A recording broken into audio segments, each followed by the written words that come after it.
It's abundantly clear that Gaza was one of the main reasons why Kamala Harris lost. Gaza has been phenomenal in that it mobilized the community. Gaza could decide the Canada elections. Gaza could decide the Australia elections. We might have actually been able to bring about a shift. We managed to, or at least you managed to, change the public discourse. There's a kid, 12, 13 years old. No left arm, no left leg. He walks across the masjid banking on one arm and one leg. That kid didn't deserve it. Didn't deserve to have his legs blown up. Wallahi, when I saw him, I saw my kid Salma. I saw my kid Suleiman. Netanyahu may be emboldened by a new Trump administration. I need the Iranians to get off my back so I can focus on my raves and my concerts. No one should ever forget who's at the center of this story. Ones who are still being bombed today. They're still being slaughtered today. They're still being starved today because some random group of people from the West believe this to be some sort of home of theirs. I'm here because you touched the nerve. Donald Trump, despite all the polling, won what looks like a decisive victory over Kamala Harris.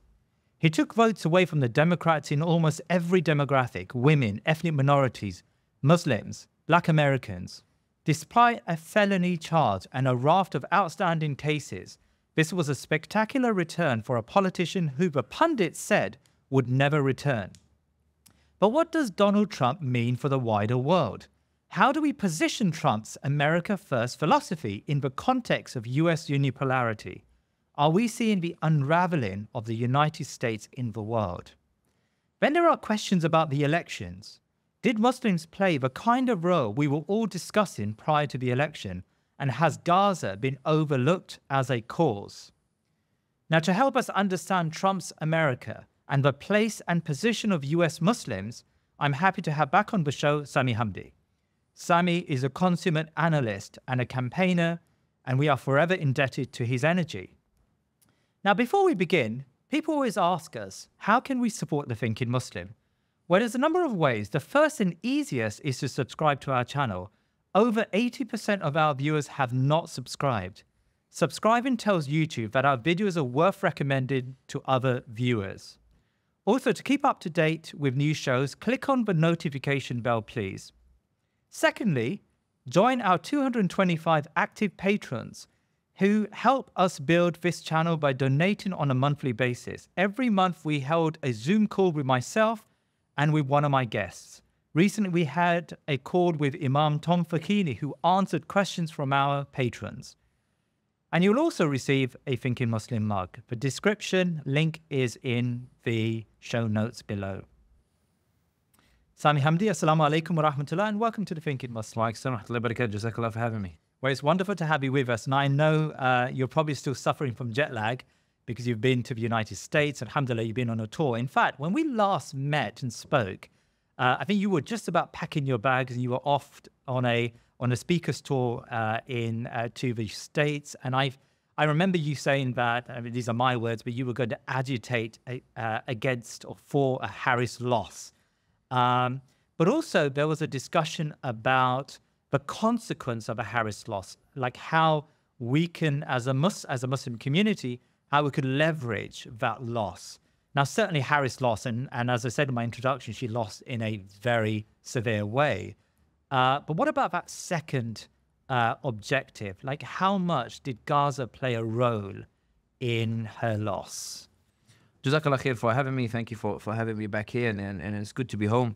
I think that when you have Bernie Sanders of the Democrats coming out immediately after Kamala Harris loses, and he states his assessment of why the Democrats lost, and he states Gaza specifically as one of the main reasons why they lost, I think when you have Ro Khanna from California coming out and speaking to CNN and the media and suggesting that if they had taken a different position on Gaza, the results might have been different. I think that when you have AOC speaking to her voters, asking them why some of them voted for Trump and for her, and they told her it's because of the economy and Gaza.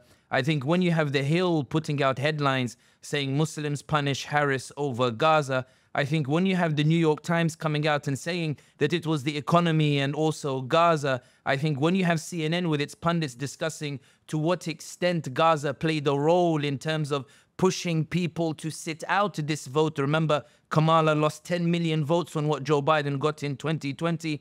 I think that it's clear that as far as these mainstream pundits are concerned, I think when you have John Fetterman, a known Zionist of the Democrat Party, tweeting as soon as Kamala Harris lost, saying, oh, you punished her because of Gaza, now reap what you sow. I think that certainly from their perspective, from Sanders, Kana, AOC, from Fetterman, CNN, The Hill, New York Times, and all these others, it's abundantly clear that Gaza was one of the main reasons why Kamala Harris lost. I think also when you look at the results in those swing states that were going to decide the difference in the elections, you look at, for example, in Michigan, the difference between Kamala Harris and Trump, 80,000 votes. There are almost 250,000 Muslims in Michigan. You look at Pennsylvania, the difference was 139,000 votes, and you have 149,000 Muslim population in Pennsylvania. In Wisconsin, it was a 30,000 vote difference between Trump and Kamala Harris. There are more than 70,000 Muslims in Wisconsin itself. And you can keep going, these swing states in Georgia, 116,000 difference, 140,000 Muslims in Georgia itself, at least the ones that we know and that are registered. So the suggestion, when you look at these fine margins in the swing states, certainly it suggests that it was very tight, the elections, despite the difference in the popular vote, suggesting any shift in policy may well have flipped the states the other way. And this isn't just my analysis talking here. 34 different polls, including those from NBC, including those from YouGov, including those from NORC, including those from the main channels in the US itself. 34 polls, including in October, the month before the election, all indicated that if Harris altered her position on Gaza, she would get a 5% boost in those swing states. If you calculate 5% of those swing states, they grant her 3 or 4 of those swing states, suggesting the result might well have been very different from the landslide that we saw Trump get. In other words, it's not that Gaza was the main issue of the election, it's that Gaza swung the election. If the economy was the main pillar of the election, if the issue of immigration was one of the main pillars of the election, they resulted in a stalemate between Kamala Harris and between Donald Trump. And Gaza is what swung it the other way. Gaza is what decided it with these very fine margins that are in each of the swing states, barring 2 of them. Each of those swing states, the margin of difference is 2% or less. In other words, when we talk about the impact of Gaza, or indeed the impact of the Muslim vote, and here when I talk about the Muslim vote, I don't just mean the Muslims, I mean non-Muslims also moved by the genocide that was taking place and perpetrated by Biden and Harris, then it's abundantly clear that Gaza played a decisive influence over the election that is being acknowledged by the Democrats, that is part of the reflection that is taking place.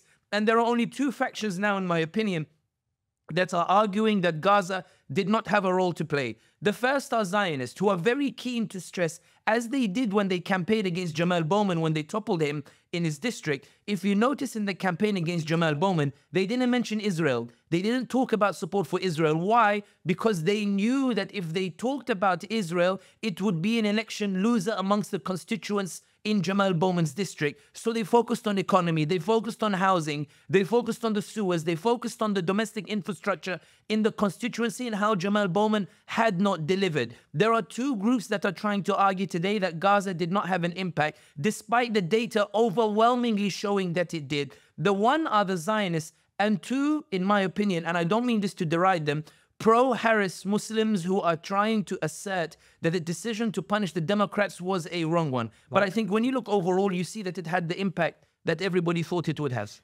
So when we talk about pro-Harris Muslims, I mean, let's be quite clear about this. For example, Mehdi Hassan, who has gone on record to say that he was supporting Harris, and we've had discussions with him. I've had discussions with him. Mehdi Hassan made it very clear that this was not the Gaza vote. I mean, how would you respond to that very unequivocal message that Gaza had no part to play in this? I think one of the things that is worth noting is that in the elections, if you look at the votes that Trump got, in 2020, Trump got 74 million votes. Yes. In this election, 2024, he got 75 million votes. He got less than a million addition, meaning that Trump did not win because he suddenly became popular. Trump won because the 80 million votes that Biden got in 2020 only 71 million of those votes turned out for Kamala Harris. There are 10 million who chose to stay at home. Let's suppose that 1 million of those stayed at home because of Gaza. Again, that also decides the difference. But more important than that is, before we include the swing states in the elections, Harris and Trump are very close to each other in the electoral college before we get to those 6 swing states. When you calculate the number of those swing states, they are neck and neck until you consider the marginal votes, until you consider those marginal issues which are Gaza or the like. Once you get to a stage where you have the stalemate, there is an issue that decides which way it swings. We saw in Dearborn, Michigan, that they voted against Harris but for Rashida. So they didn't abandon the Democrats, they abandoned Harris. They made their point clear that we're punishing on the presidential ticket, we're punishing you for what you did for Gaza, but rewarding Rashida for the stance that she took in favor of Gaza and in favor of the Palestinians. This was also the same situation that happened in North Carolina. It is the same that happened in Pennsylvania. We saw that down the ballot, we saw Democrats did better than they did at the presidency, and that voters showed up for Democrat Congress people like AOC and these others in a way that they did not show up for Kamala Harris, showing that there was an intention to punish the presidency but reward those who stood with Gaza. But the key point here is this. When you look at how tight the margin is in those swing states, take Wisconsin, for example, 30,000 difference between Trump and between Kamala Harris in an area with 70,000 Muslims. What's going to swing it is not the economy. Economy got it to a tight election. Immigration got it to a tight election. But what are the few thousand votes that are going to get you over the line? It was Gaza. Without Gaza, Harris has a chance of actually winning. Without Gaza, Harris has a chance of keeping those swing states that she lost. And this is what the 34 polls suggested. That 5% increase if she had changed her position of Gaza, all of the polls are agreed that 69% of Americans were in favor of an immediate ceasefire. And if we compound that and we add to that, Americans are not blind. They saw how after the hurricane that ravaged Florida, Biden gave a pitiful amount of money for the rescue in Florida, but $8 billion on the same day to Israel. Americans saw how you have homelessness in California and rampant unemployment, but Biden found $14 billion to give to the Israelis to commit genocide instead of dealing with the situation in California. Americans were noticing that the Israel first policy of the Democrats was resulting in an economic decline in the US itself. And this is why I argue that it's not the fact that the votes just that they punished the Democrats because of they supported Gaza. Many Americans unwittingly punished the Democrats because of Gaza, because a lot of the economic woes that they were complaining from, the funds were available to deal with them, but Biden gave them to Israel instead. So even if they punish the Democrats because of the economy, not intending to punish them because of Gaza, a lot of those economic woes are because of Biden's prioritizing of foreign policy, Biden's prioritizing of genocide, Biden's prioritizing of Israel, that led to this disconnect between the Democrats and the American people who wanted America first, but a Democrat party that insisted on Israel first, an American population that wanted America first, but a Democrat policy that put donor first, and donors who wanted the Israeli genocide to continue. So I think when you put all these dynamics together, it's clear that Gaza may not have been the main issue, but it was the issue that swung the election. And that's why, again, I repeat, that's why Bernie Sanders, Ro Khanna, AOC, John Fetterman, CNN, The Hill, New York Times, in every single one of their analyses on the elections, Gaza is mentioned alongside the economy, alongside immigration, alongside the issues of the American people. And when you look at how Trump didn't add to his vote, Trump literally had the same vote that he got in 2020. It's the Democrats who lost 10 million votes. The question should be asked, what made those 10 million people stay at home? It was their inability to differentiate between Harris and between Donald Trump on any issue, including Gaza. And that's why even Trump's own assessment, and this is very important here, why did Trump go to Michigan? Why did he make that appeal to Dearborn? Why did he go there and say, I'm willing to make peace?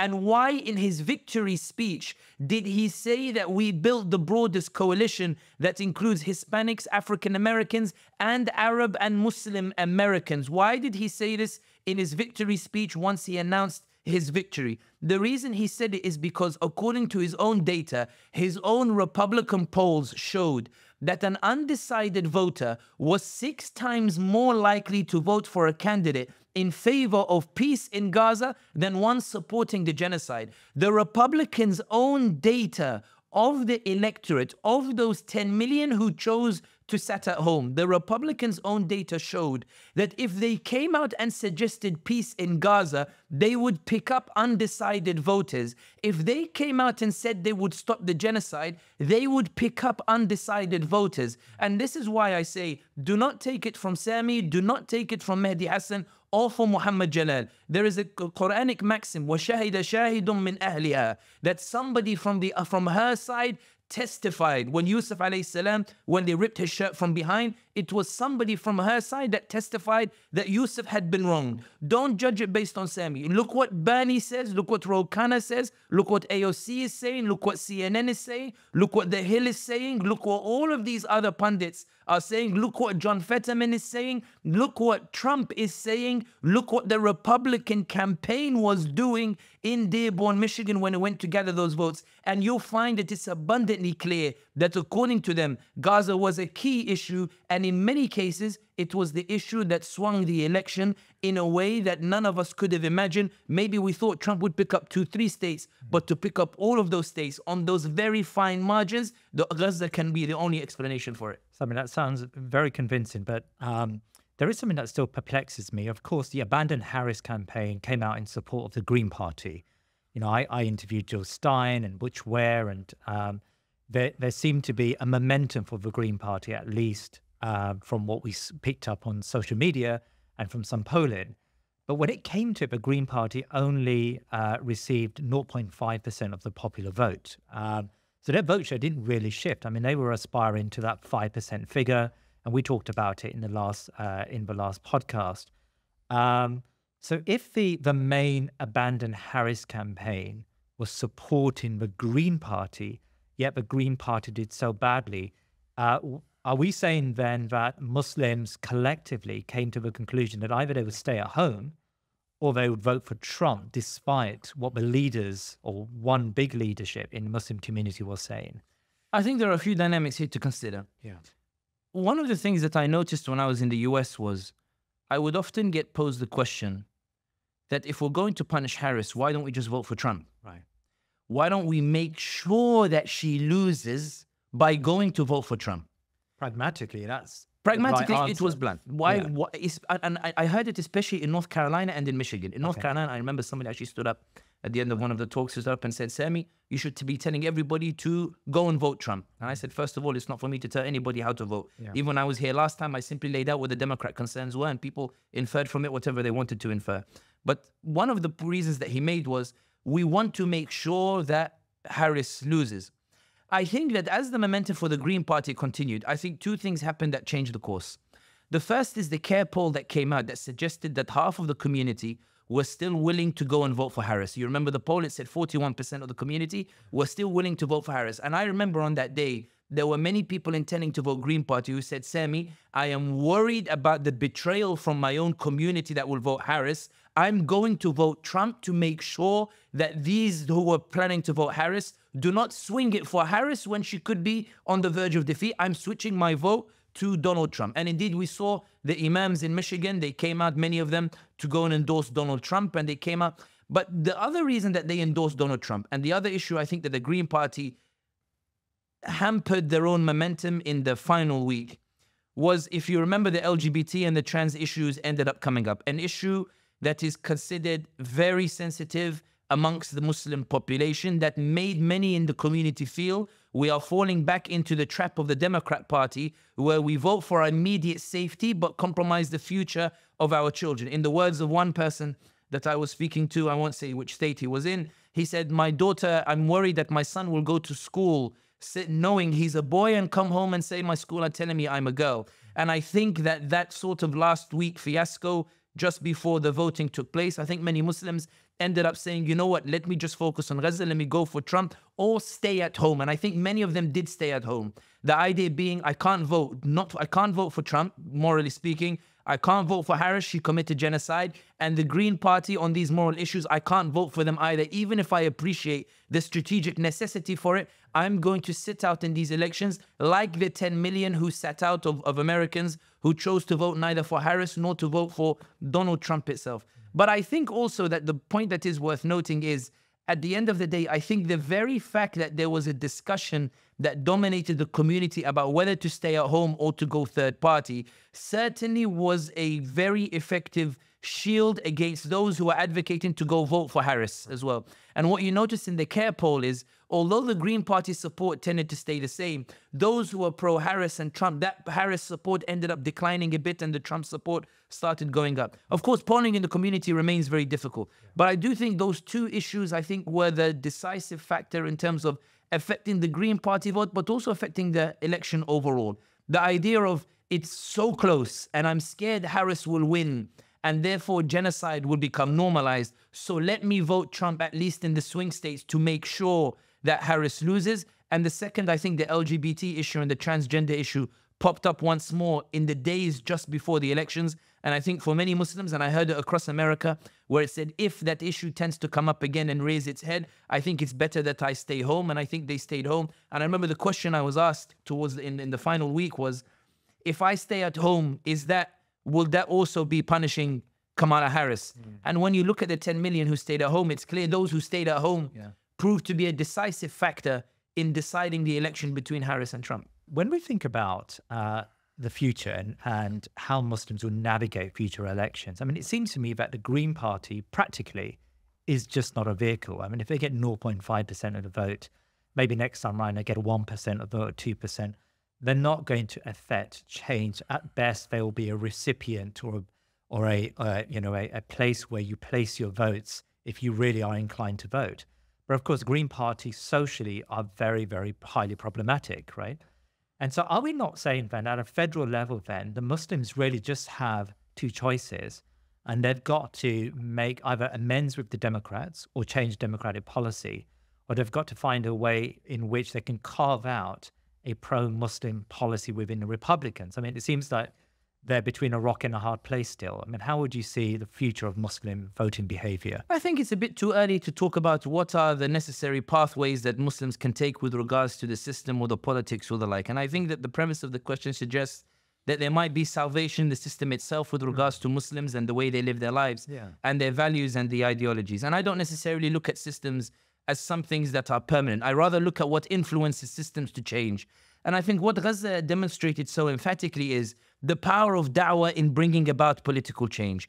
The point when I mentioned earlier, when I said I don't consider the Muslim vote to be just those Muslims who voted, but also the non-Muslims who were influenced by the images of the genocide taking place and therefore made the conscious choice to abandon the Democrats and stay at home, which led to the paving of the way for Trump to win, albeit that's not what they wanted to do, but they wanted to stay at home because they felt they could not vote for a genocider. I believe that power of da'wah to open up new avenues by which you can manifest power, I think that is what I am more interested in. The idea that you could convince ordinary Americans who are accustomed to voting for Democrats to abandon the Democrats because of a single issue in which they abandoned genocide, and knowing they are abandoning the Democrats and that they will pay a price for abandoning the Democrats in now coming up against Donald Trump and the damage he could potentially do to America and beyond. I think that da'wah, that ability to move hearts, that ability to shake society, that ability to shift public opinion, to see Ta-Nehisi Coates come out and say, I don't blame people who abandoned Kamala Harris because she did not speak to the brothers and she did not address the issues that they were concerned with, and she did not pitch to the demographics that she was supposed to win, whether it's Muslims or African Americans or the like. I think the story here is less about do we go Green Party or Democrats or Republicans, and more that look what da'wah can produce in terms of opportunity. Look how da'wah can shake America. Look how da'wah is not just something that is confined to the four walls of the masjid, but rather can influence wider society to take decisions that are perhaps outside of the normal traditional framework. And you've seen it across social media. John Hudson, the chief White House correspondent to the White House for Washington Post, when he said 6 months ago that new analysis captures that 13% of Democrat voters are thinking of abandoning the Democrats because of Biden's support for genocide, which is a condition that donors are imposing on him. His exact tweet was, new analysis captures the difference between what donors are asking of the Democrats and the resulting 13% who might abandon Democrats because of what donors are demanding. It wasn't just 13% of Democrats who abandoned the Democrats, it was more than them. How John Hudson could predict that the dawah that was being embarked on by Muslims and the subsequent non-Muslims who heard that dawah, who raised the issue of genocide and carried to the American population, they made 13% of Democrats abandon Democrats, stay at home. That meant that Trump didn't get many votes more, but Democrats lost 10 million Americans who are no longer inspired by the Democrats. And I think it's safe to say genocide was a key reason why they were not inspired. So let me rephrase the question. What made those 10 million people stay at home? It was economy, certainly. Maybe it was immigration, maybe. Maybe Harris didn't inspire them, yes. But also the genocide. And what carried the message of genocide to these people that made them hesitate and tell them to stay home? There was a video that went viral of one of the most popular TikTokers coming out and saying, guys, many of us stayed at home because we did not want to choose between a fascist and a genocider. Where did they get the term genocider from? It was dawah. Dawah in the full meaning of the word, not in the sanitized spiritual version that many of us preach today. I was with Imam Siraj Wahaj, and he won't mind me saying this, and he said, Sami, we don't do dawah no more. We don't do dawah no more.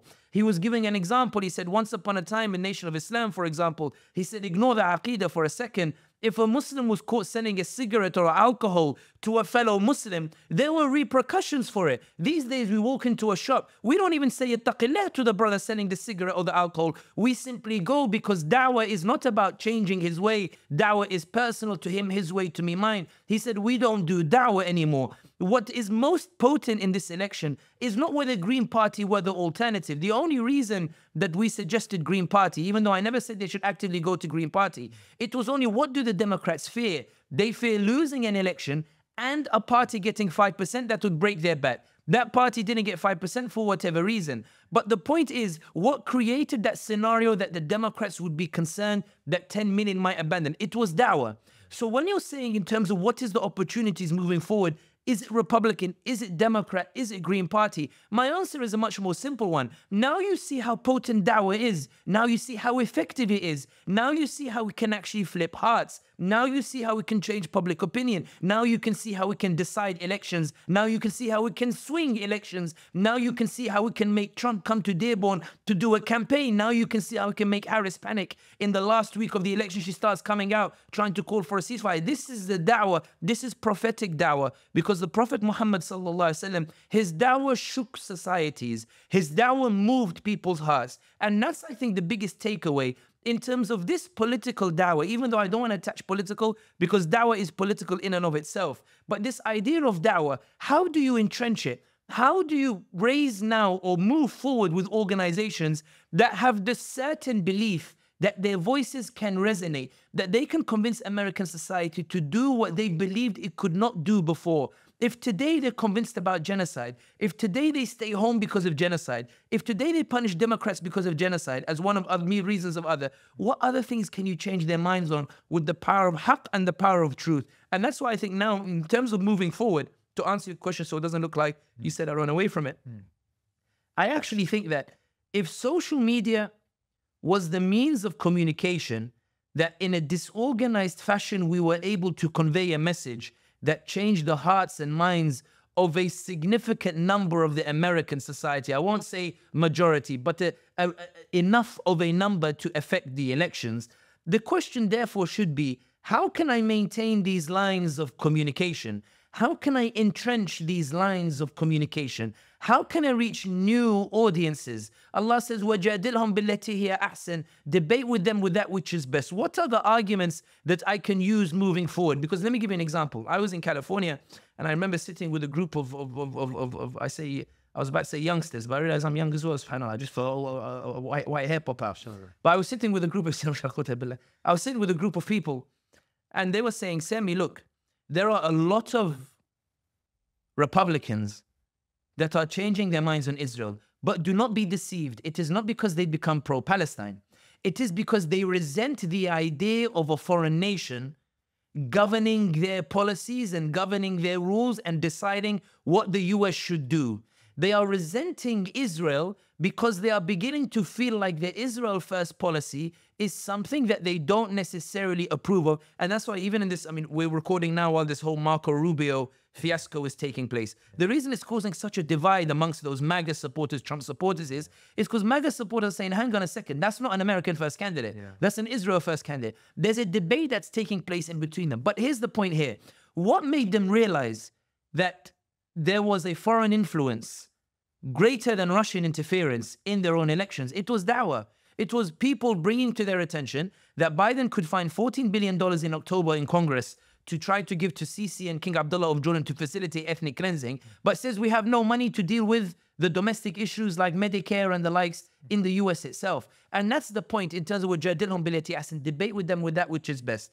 If the Muslim believes that they're a mercy to mankind and they believe that the haqq is haqq and the haqq is powerful and the haqq resonates with the fitrah, the natural affinity towards justice in the hearts, then the question posed is not about whether we're Republican or Democrat or Green Party. The question is, how do we continue to talk to American society now that we know that there is not, the glass ceiling isn't actually there, we can actually reach higher. And I think that's more poignant. So what is the mood in the Muslim community? I mean, I've received a great number of messages from people who had watched some of my shows, and they were pretty ecstatic, I suppose, are happy with the outcome that Harris lost, and they were, very complimentary of some of the guests that we had on our show. But then I feel that sometimes, like everyone, we're in an echo chamber. You met with Muslims across the country, the length and breadth of the country, Muslims of all persuasions and none. Do you get the impression that post-election, they did feel a sense of political autonomy, and they've realized that they no longer feel should be sort of marginalized as voters in America? I think certainly there is an impetus that suggests that Gaza might have actually made a difference here. And we might have actually been able to bring about a shift.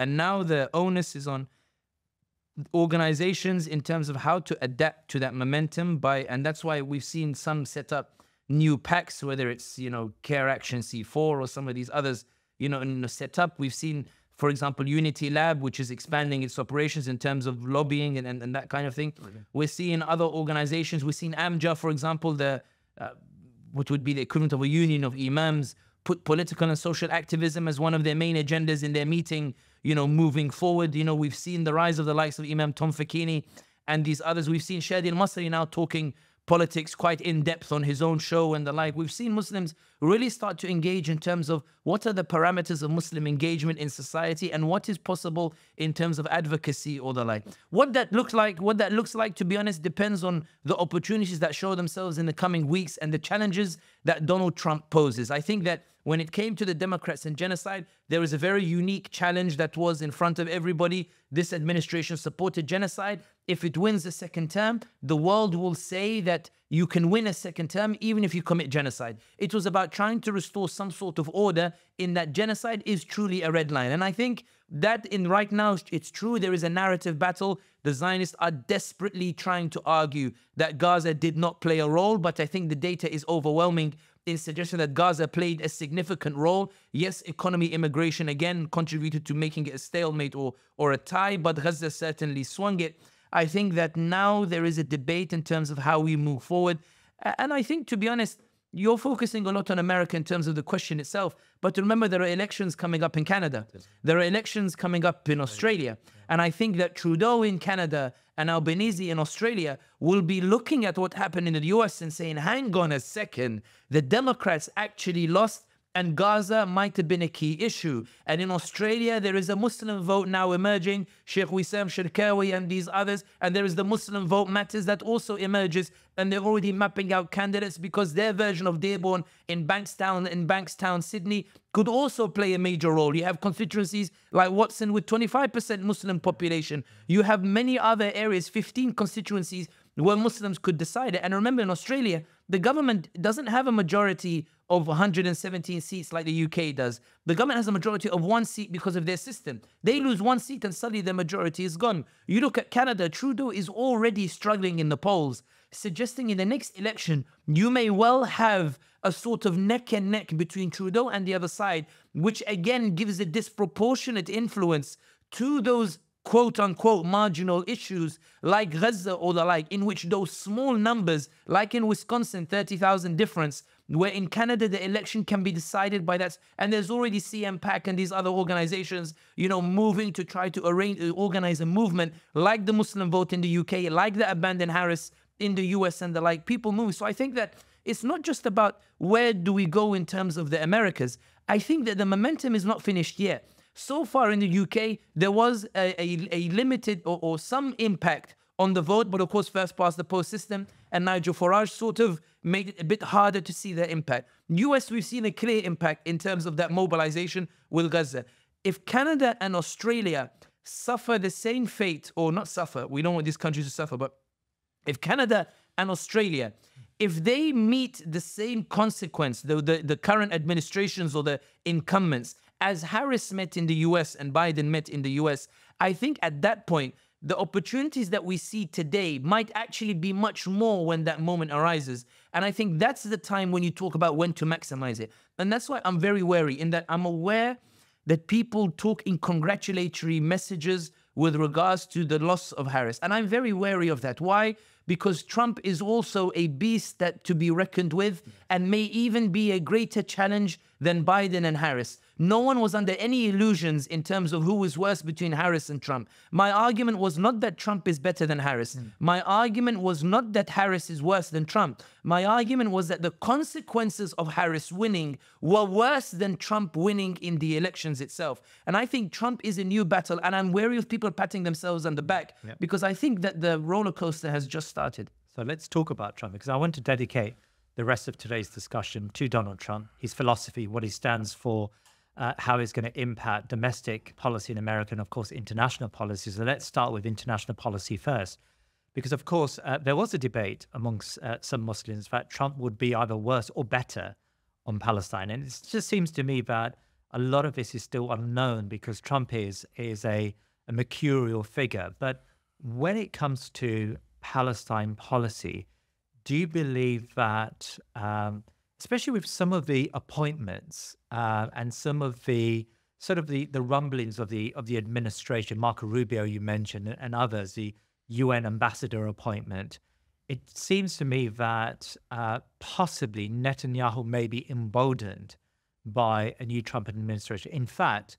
Smotrich, just as we came on our show today, Smotrich said that we have an opportunity with the Trump presidency to expand our settlements in the West Bank.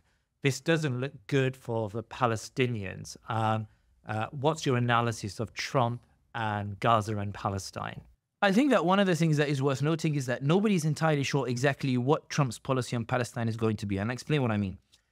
At the moment of when we're recording, his whole cabinet hasn't been appointed yet. And in fact, when you look at those MAGA debates taking place, you know, Donald Trump Jr. and the like, it's clear that there is some disagreement about what those appointments should be. But putting that aside, without getting too much into their internal discussions, I think that the Times of Israel had a very interesting article where it said that Trump had essentially told Netanyahu that this genocide has to be over before I enter the White House, that I will not tolerate this stuff under my watch. I want to be somebody who everybody says, I bring peace to the world, I bring peace to the world. And I think that when Smotrich and Netanyahu come out and say, you know, annexation of the West Bank is now back on the table, I think just as much as it is possible that they are genuinely asserting that annexation is on the table, I think just as much as that might be a possibility, it is equally possible that they are pumping their chests as they try to figure out what it is exactly that Donald Trump will do. And the reason why I say this is that there was a lot of talk about what Trump would do in the Middle East when he was in power last time,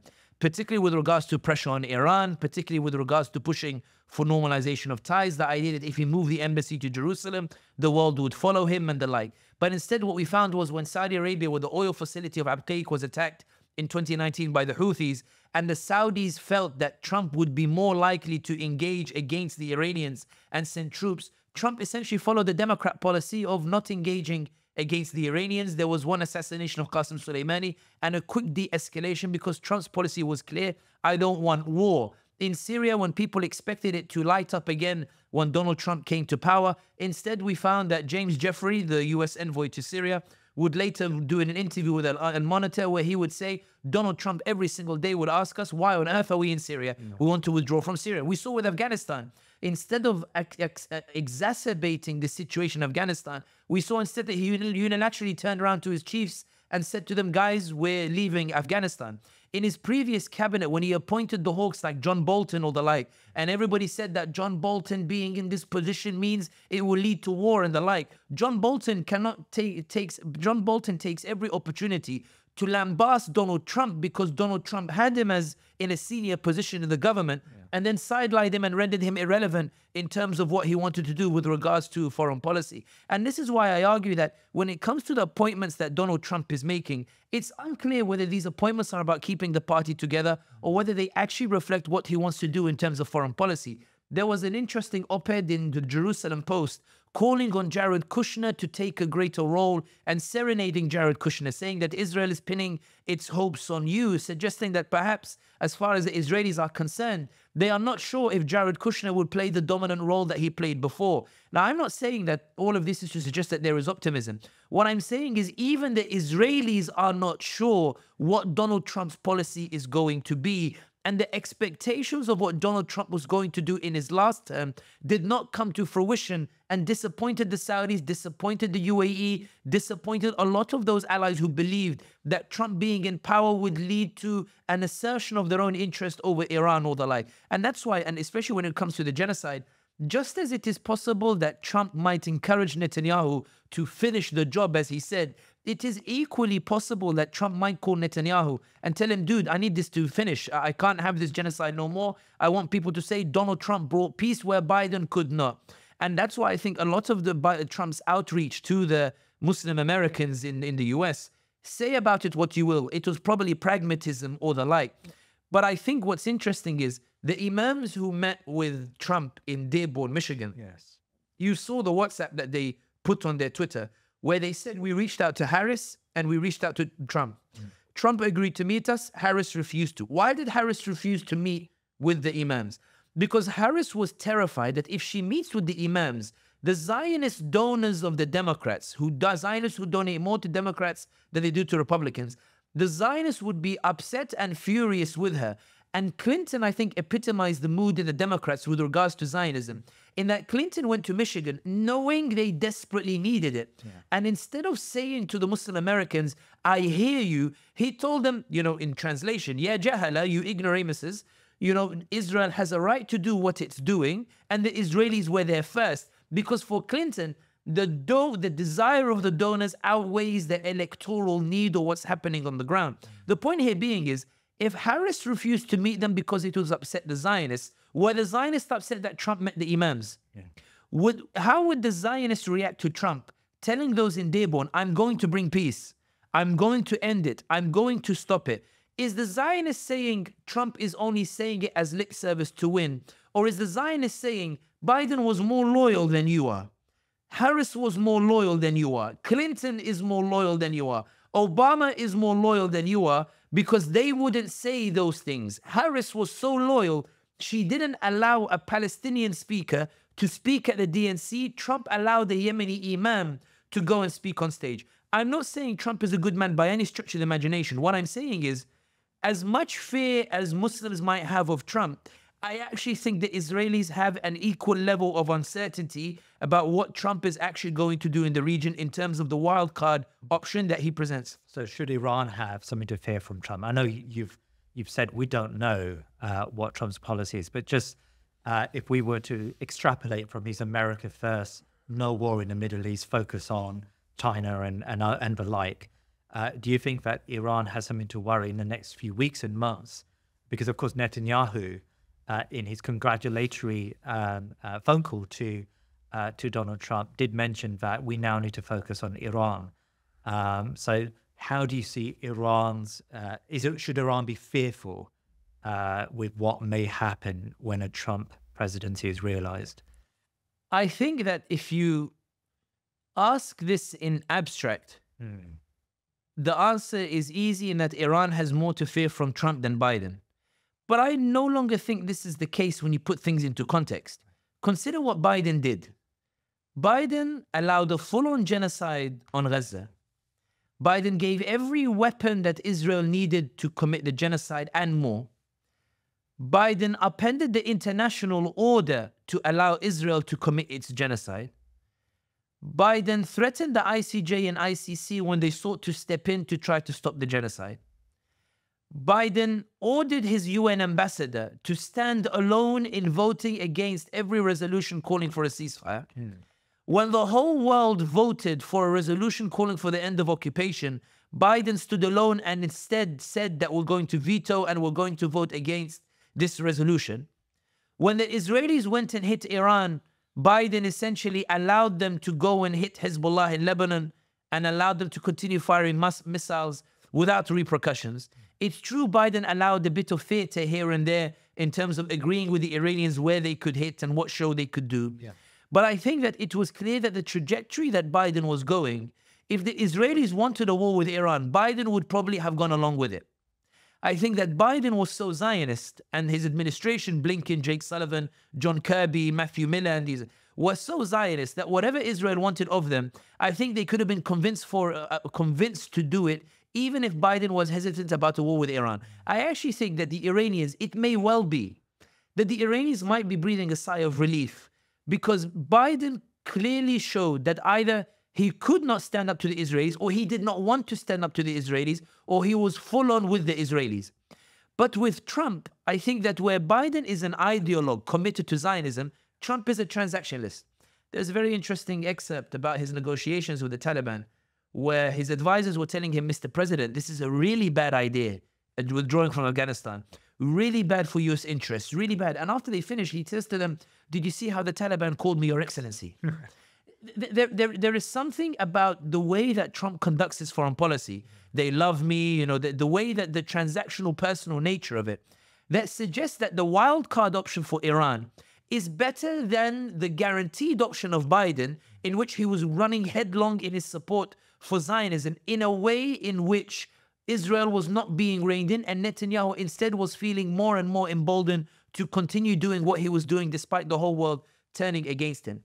I think that more than the Iranians, I think it's the Saudis who might feel a bit more concerned about Trump coming into power.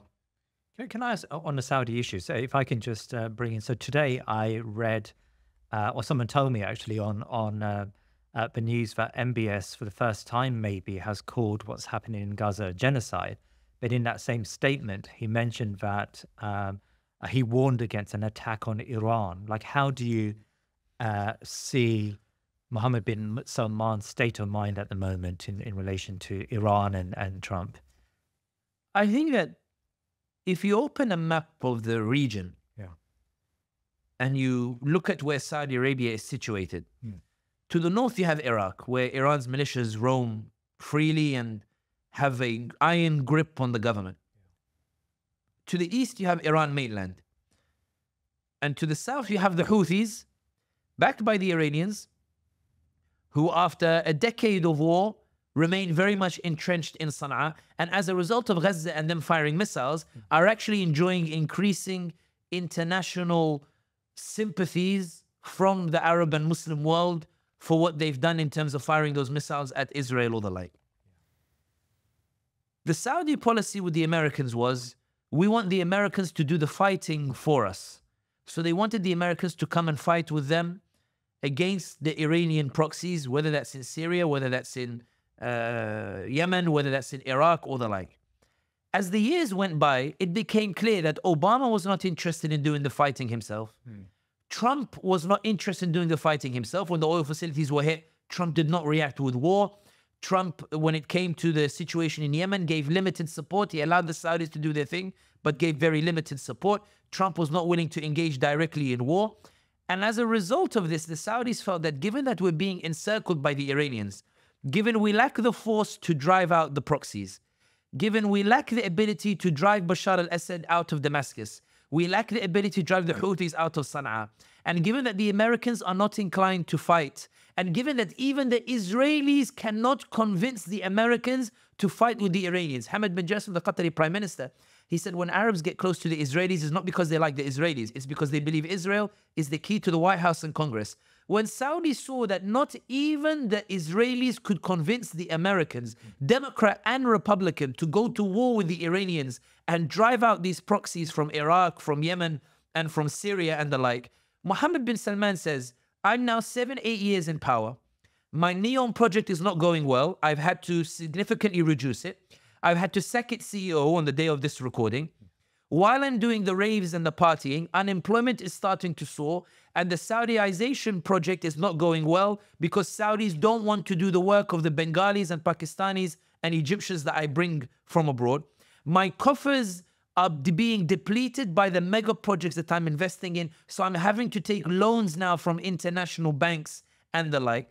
Companies are not setting up in Saudi Arabia, they're setting up in the UAE because they don't trust my legal system in Saudi Arabia because they believe that I can wake up at any day and issue an order, whereas UAE at least gives them free zones where they have some sort of stability with regards to law. And not only that, the missiles that are being fired at me by the Houthis and by the Iranian proxies in Iraq in 2019 and in 2020 have meant that companies also fear a security risk of doing business in Saudi Arabia. And it's also my normalization process with the Israelis, where I opened up the airspace, I allowed them a land bridge during genocide. I told Blinken that Palestine is not an important issue for me, it's just for my people, I need to give them some. I allowed Israelis to enter my kingdom to participate in sports tournaments. I raised the Israeli flag at a rehearsal of the EA Sports tournament and allowed the Israeli national anthem to continue going. I've adjusted the education curriculum to remove the parts of the Quran that refer to Bani Israel. I've done all of these normalization things and kept the airspace and land bridge open.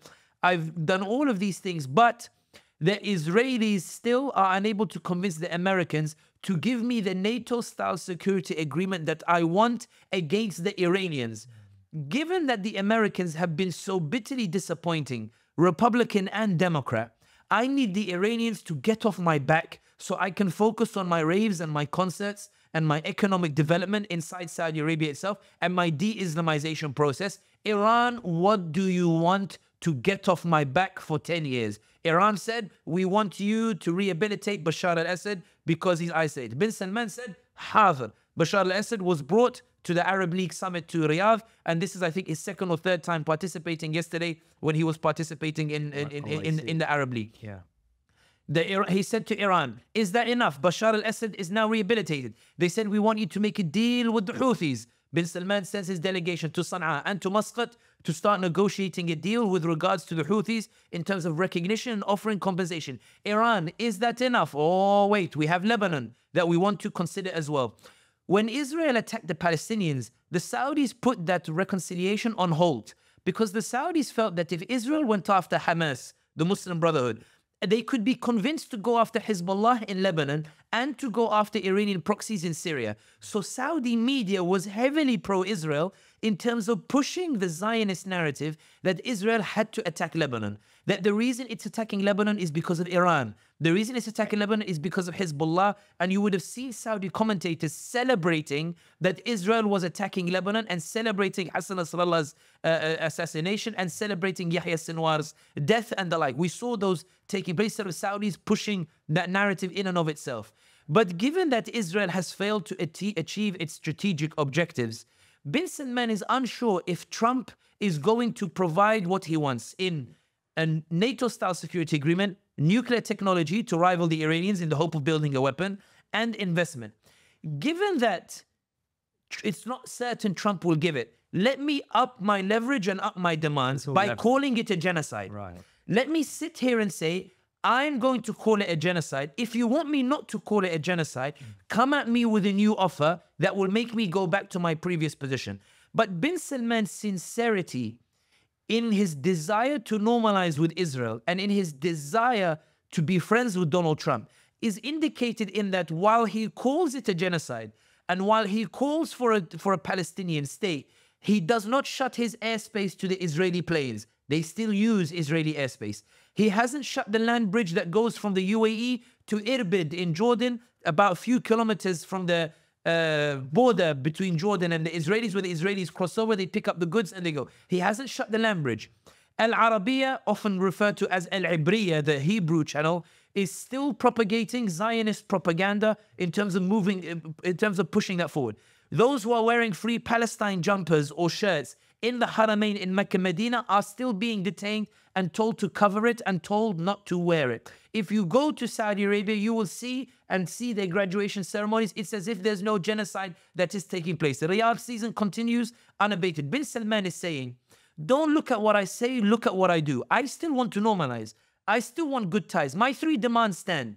I don't need a Palestinian state. I need a NATO-style security agreement, nuclear technology, and investment in my Vision 2030. Trump, if you give that to me, I'm just a genocide getting ready for that table. I'm ready to, and that's the issue in that, and to finish on this point, Saudi doesn't know what Trump's policy is going to be. Neither do the Israelis. And you can feel everybody now jostling, preparing themselves for that table of negotiation to see what Trump might offer when he comes into presidency. Right. Because it's important to remember as well how Trump views the Gulf.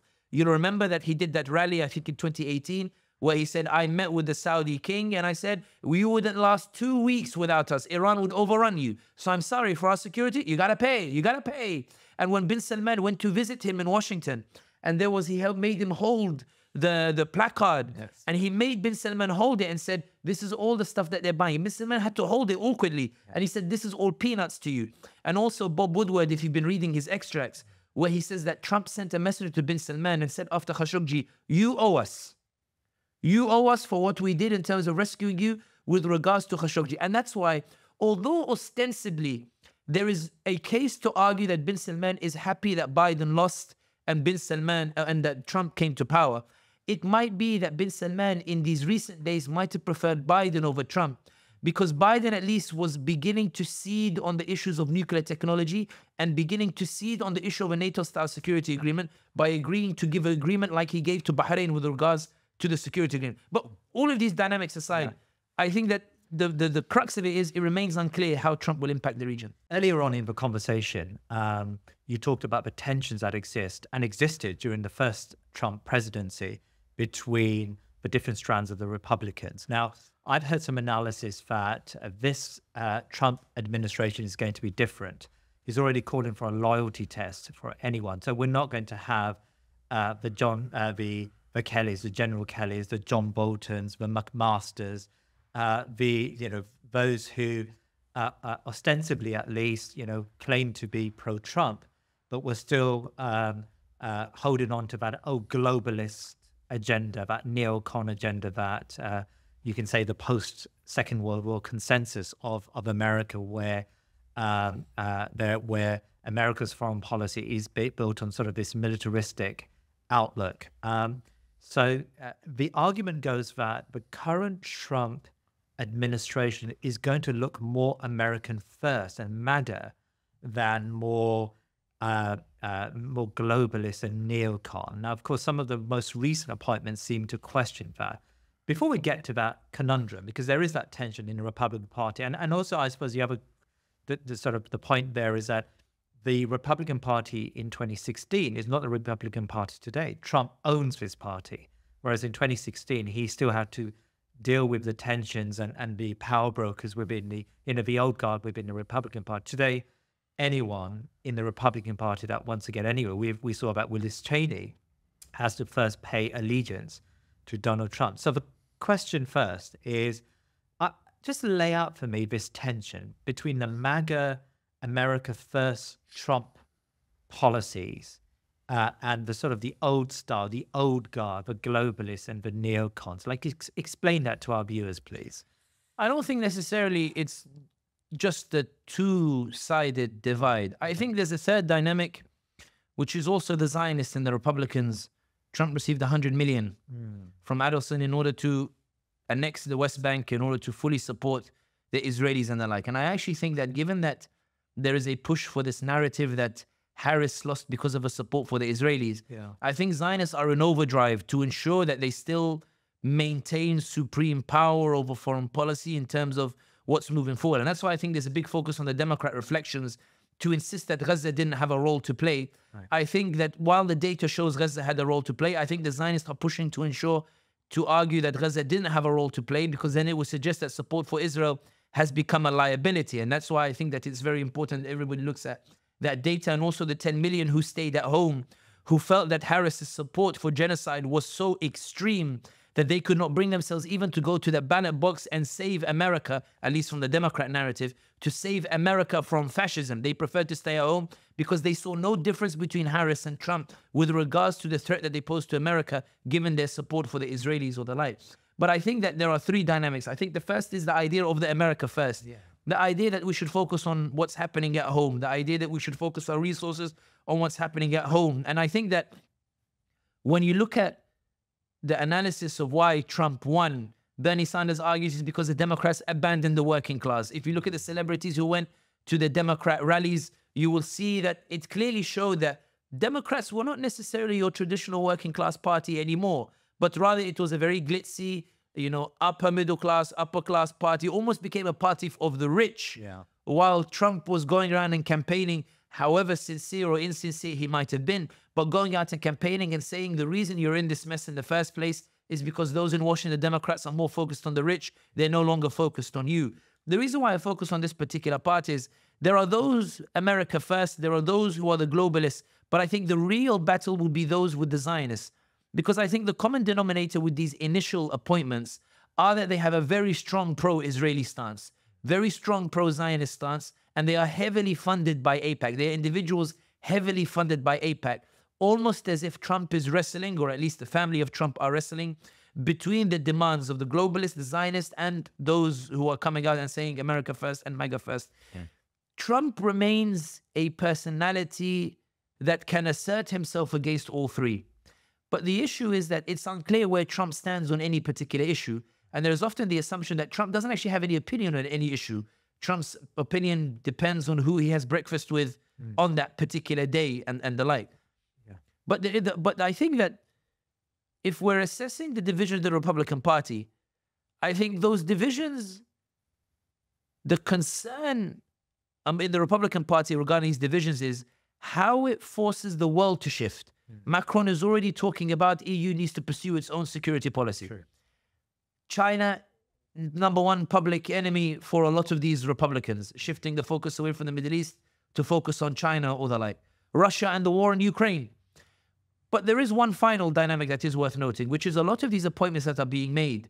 If you look at their statements in 2016 and their statements today, there's a lot of 180 that is taking place. Marco Rubio is changing his opinion 180 with regards to Ukraine, aligning it much more with Trump. A lot of the other appointments also aligning themselves with Trump. How the Trump factor affects those policies remains to be seen. But I do think that my concern in focusing in these Republican divisions is that it suggests that these divisions will lead to a radical change in policy from that which we've seen in the past. You don't think it'd be a transformational? And I don't think necessarily it would be a transformation, because the problem in the American system is not one of two ideologies. It is the fact that there exists a machine where whoever is in power, it just seems to keep pushing out war. Yeah. If it ends in one place, it starts in another. And I think that although Trump presents himself as the anti-war candidate, the encouragement he gave to the Israelis by facilitating normalization of ties helped to pave the way for this genocide that took place in the first place. I don't think he's blameless with regards to that. Moreover, I think that Trump created or normalized what Biden could not normalize had Trump not existed.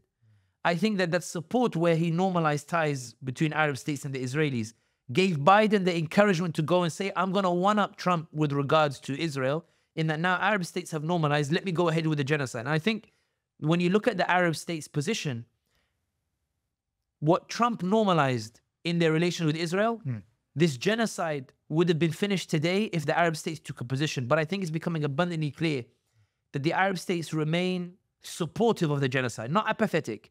They remain supportive of the genocide because they believe there is a greater interest in keeping Israel on board, because Israel can influence both Republicans and Democrats, at least from their belief. Yeah. And I think that's where I think the real damage is. Maybe Israel-Palestine is an aberration in this schema, right? So, of course, the Zionist lobby is strong and powerful, and Donald Trump is not going to depart from that consensus, consensus between the two parties on Palestine and Israel. But I think it's interesting to, at least from my side, it's interesting to take note of this America First policy and whether it's going to be transformational. I think it is going to be. For example, on trade policy. Now, of course, all of this could just be bluster.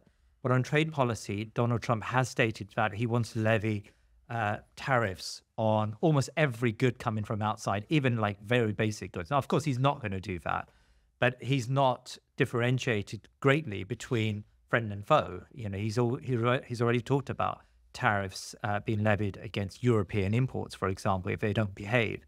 And so he said that last time round, and maybe the moderators within his administration were able to hold him back. But I personally think that there's going to be a stronger America First emphasis here, at least on China. I mean, I think we both agree that with China, there is going to be a very assertive, probably aggressive trade policy against China. I mean, speak to the trade side of things. I mean, do you feel that, because of course the globalists have this very basic assumption that free trade is good.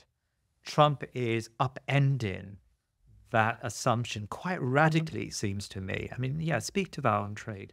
I think that Trump certainly shook things up when he imposed those tariffs on Chinese goods coming in. Yeah. But I think a lot of American companies were able to bypass that as well. I think the other impact that Trump had was he forced a reckoning amongst US allies, whereby there was a bid to try to accelerate independence of the US because the US was trying to shut itself off from trade in terms of asserting that America First policy. Yeah.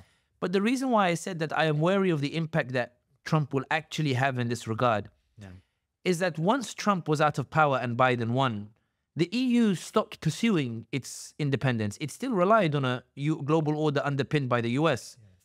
Even when we look at the Muslim world, I mean, everybody points at Turkey and Erdogan, pursuing some sort of independence or the like. Yeah. But today we seem so heavily dependent on the US global order that even when it comes to a genocide, he's unable to take any serious stance with regards to the genocide.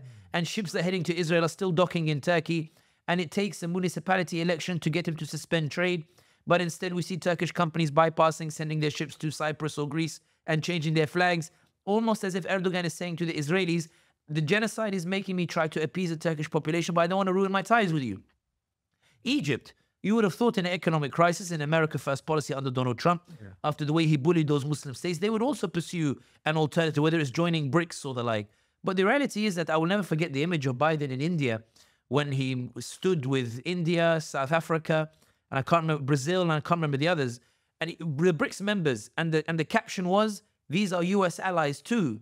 The suggestion being that, yes, we can talk about alternative economic models, but I still think that even with Trump in power, yes, those 4 years brought about a debate about how to move away from the US because of those tariffs. Right. But the reality is that their economies, once Trump went, there wasn't an impetus to continue pursuing that, but rather there was sort of a reversion back to a reliance towards the US in terms of its political power, in terms of its economic power and the like. And that's why I argue that when we talk about America First with regards to what Trump actually wants to do, it remains to be seen how that will manifest. How does it manifest in terms of imposing tariffs with regards to the EU and then realizing you need to import those goods from outside anyway in order to supply the American demand? What loopholes will you leave open that end up undermining your America First? Because the way the world works is it's very difficult to be isolationist the way everything operates. Yeah. What happens if that gap that you've left for China takes advantage and starts, expanding the way it's done in Africa, or Erdogan starts doing it the way he does in Africa, and US interests start to become undermined? What do you do then as a US foreign policy? You abandon America First. America First in this context means to go back out in the world and lash out more violently in order to impose yourself in the way that Biden did so in Israel, in the way that the others are. Yeah. And that's why I argue that in theory, there's a lot of possibility. Yeah. But I think sometimes in theory, we get lost and we lose sight of the practicalities of what Trump actually wants to implement. Yeah. This is still a global order in which it is underpinned by the ability of the US to organize force in a way that is unrivaled and unmatched in today's world. And I think what Palestine and what Gaza demonstrated is that the facade of an international order is upheld by the force of the United States. And when US chooses that this international order no longer serves its purpose, it comes crashing down and no one can lift it back up. No one is willing to use the power to lift it back up. And no one is willing to deploy its resources to create an alternative order. Instead, you have China, when we look at what's happening in Palestine and Israel, with regards to the shift away from, or the anger towards the US, or what's happening in Israel and Palestine, from states that are sympathetic. How has China capitalized? It's very difficult to pinpoint a way in which China has capitalized in a way that suggests a genuine shift away from the US. Think about it this way. Before Israel and Palestine, before the genocide taking place, we were talking about the potential of people looking east. After this genocide, everybody is looking west. After this manifestation of brutal, unadulterated power, everybody is looking towards Washington. Everybody is trying to see what Washington is going to do out of fear that Washington might come and bulldoze those countries as well, and China will have the same fear as well. And that's why I argued earlier when you said the future of Muslims, is it Republican, Democrat, or Green Party? The same analogy applies to the world, in that I don't think that the solution moving forward exists within the current system. The reason why I focused on the concept of dawah and being able to shift public opinion is what Gaza has demonstrated, the genocide, is created an environment in which we can actually now start to discuss new ideas and convince the public to entertain those ideas in spite of regimes that despise those ideas. It has created an environment where before only in certain corners you could talk about new models, you could talk about new systems. Now it's come out in the open because everybody is dissatisfied with this international order, including the 10 million who cost Harris the election in America, including those who stayed home and truly believed that there was no difference between a genocider and a fascist. They saw no difference between Democrats and Republicans, and that's what made them stay home. The question here is not about what Trump will do in terms of the actual tariffs or trades, but rather now that we have this environment where people can discuss new ideas and the public might be able to get behind it in ways it was never able to do so before, what are these ideas that could be presented? And that's why I think that there is very much a possibility that Trump's aggressiveness against the world in pursuing America first may well cause certain leaders to start to consider alternative models. But the reason why I'm not relying too much on the governments and more on the public is that what prevents leaders from pursuing new models is the fear of a public backlash because they know the public aren't on their side.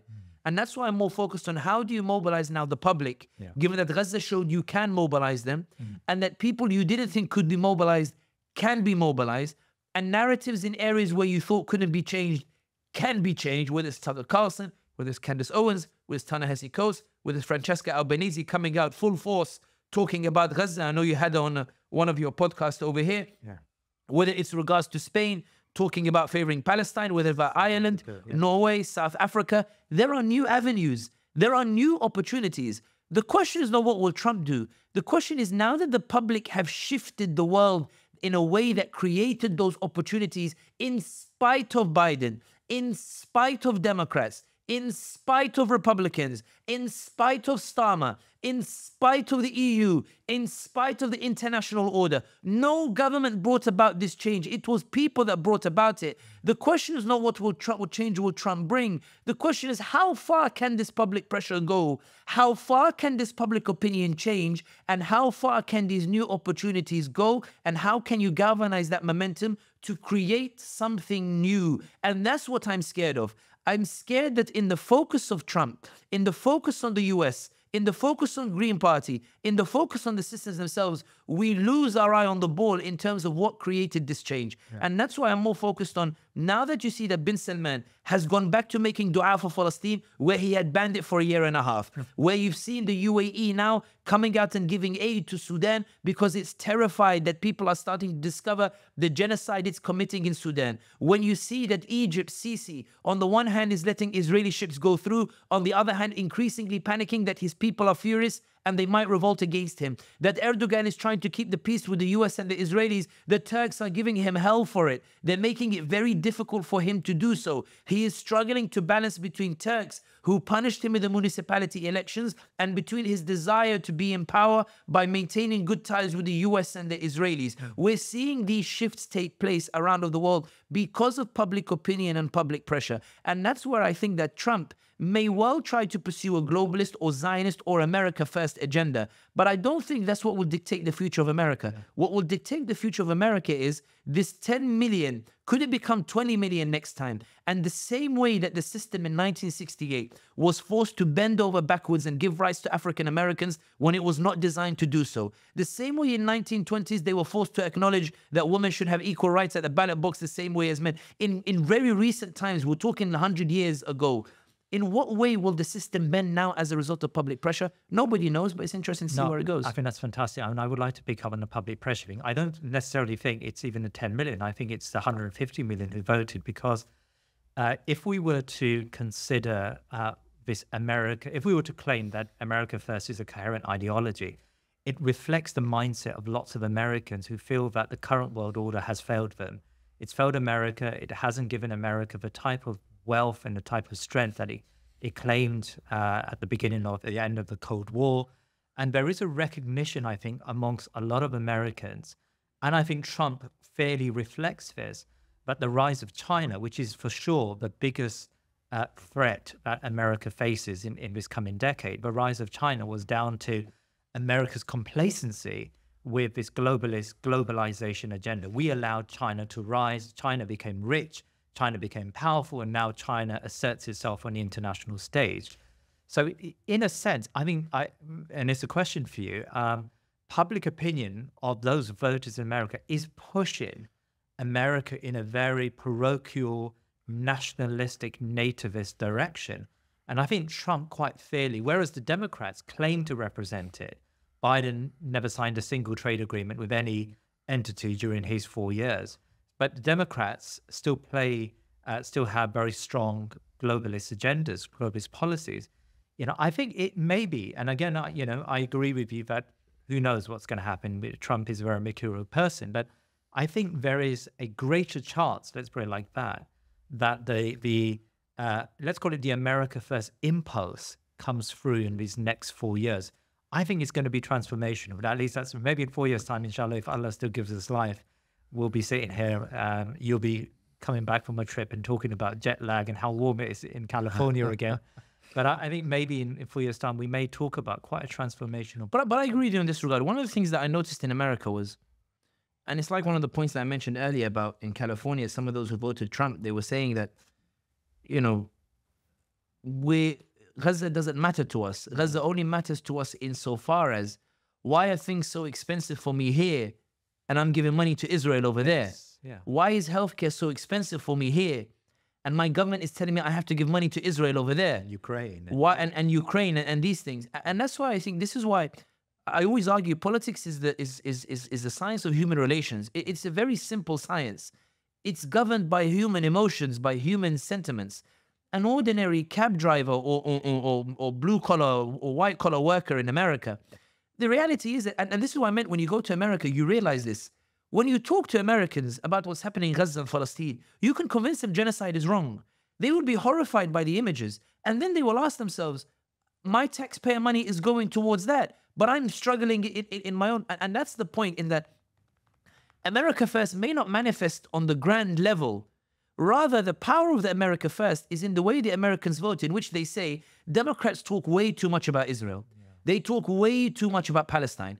They talk, why are we sponsoring this genocide in the first place? I want things to be focused at home. Harris talked too much about Gaza. Trump talks about home and saying he's going to make peace in the world and focus on me at home. I'll vote for the one who talks to me here at home. And this is the point where I made earlier when you were saying, what is the true impact of Gaza? The true impact of Gaza was not just in those who voted because they wanted to punish the people, punish the Democrats because they supported genocide.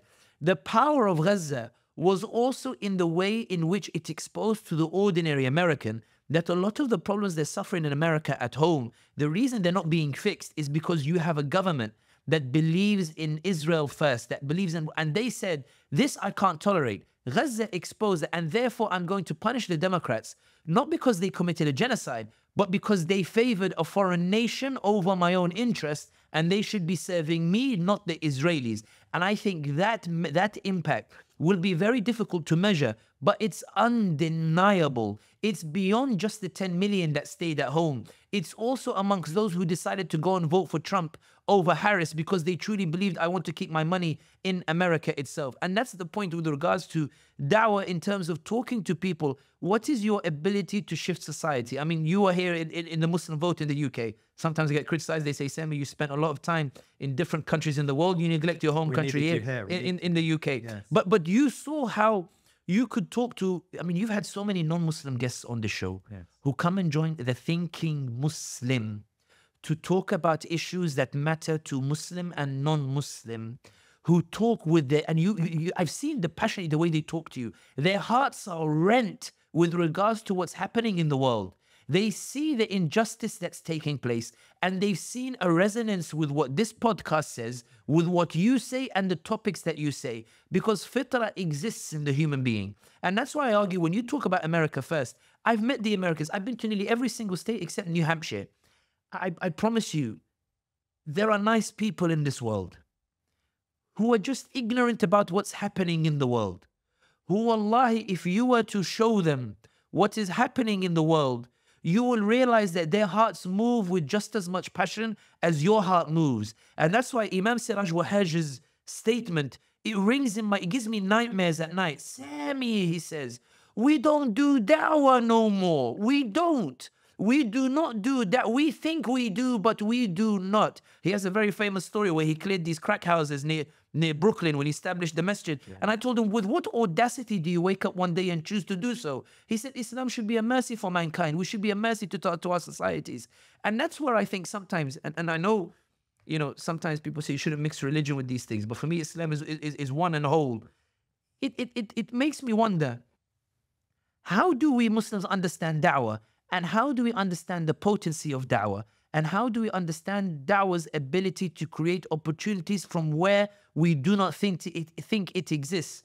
Musa alayhi salam is told by Allah subhanahu wa ta'ala not to run to the hills or run to the mountains from Pharaoh. He's told to go to the sea, and Allah will deliver a miracle in splitting the sea. Allah tells him, I will give you an opportunity from where you don't even think an opportunity can come from. The Prophet Muhammad sallallahu alayhi wasallam, he receives only Iqra, only the first part, read in the name of thy Lord. He doesn't receive the full Quran. But then he goes out, you know, in the words of Hind, you know, raving with poetry, going down in the middle of Mecca. You cannot tell me that he sees the opportunity in front of him, because everything is wedged against him. Everything stands against him. But he goes in the belief Allah can create that opportunity. And Allah created that opportunity. And that's why for me, America, US, Canada, Australia, Japan, Europe, and I'll be honest, perhaps this is more humiliating for me than anything else, and I think it says more about my lack of understanding than anything else is when Allah says, نحن نقص عليك أحسن القصص بما أوحينا إليك هذا القرآن وإن كنت من قبله لمن الغافلين. Indeed, in this book we tell you the best of stories, stories that prior to which you were ignorant of. What is Allah saying in these stories in the Quran? He's saying, Ya Jalal, you're not the first to struggle. You're not the first to live in a world where all of this genocide stuff is happening.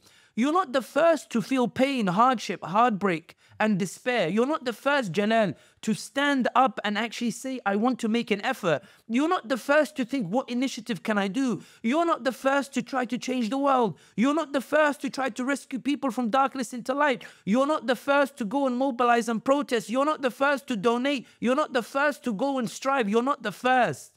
And the reason Allah says this is, if you believe you're the first, that's when you ask yourself, when is the opportunity coming? Where does it come from? What do we do next? How do we move? The reason Allah tells we tell the best of stories is Yusuf alayhi salam is thrown into a well, and then he's sold into slavery, and then he's put into prison, but he comes out al-Aziz.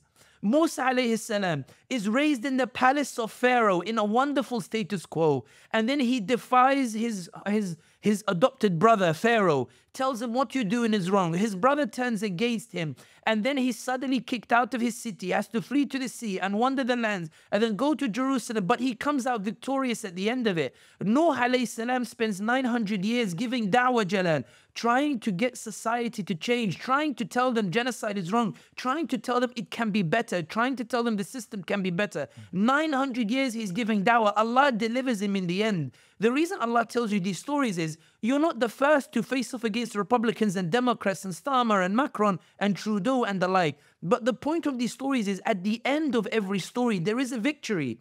At the end of the story, you win. At the end of the story, Allah delivers.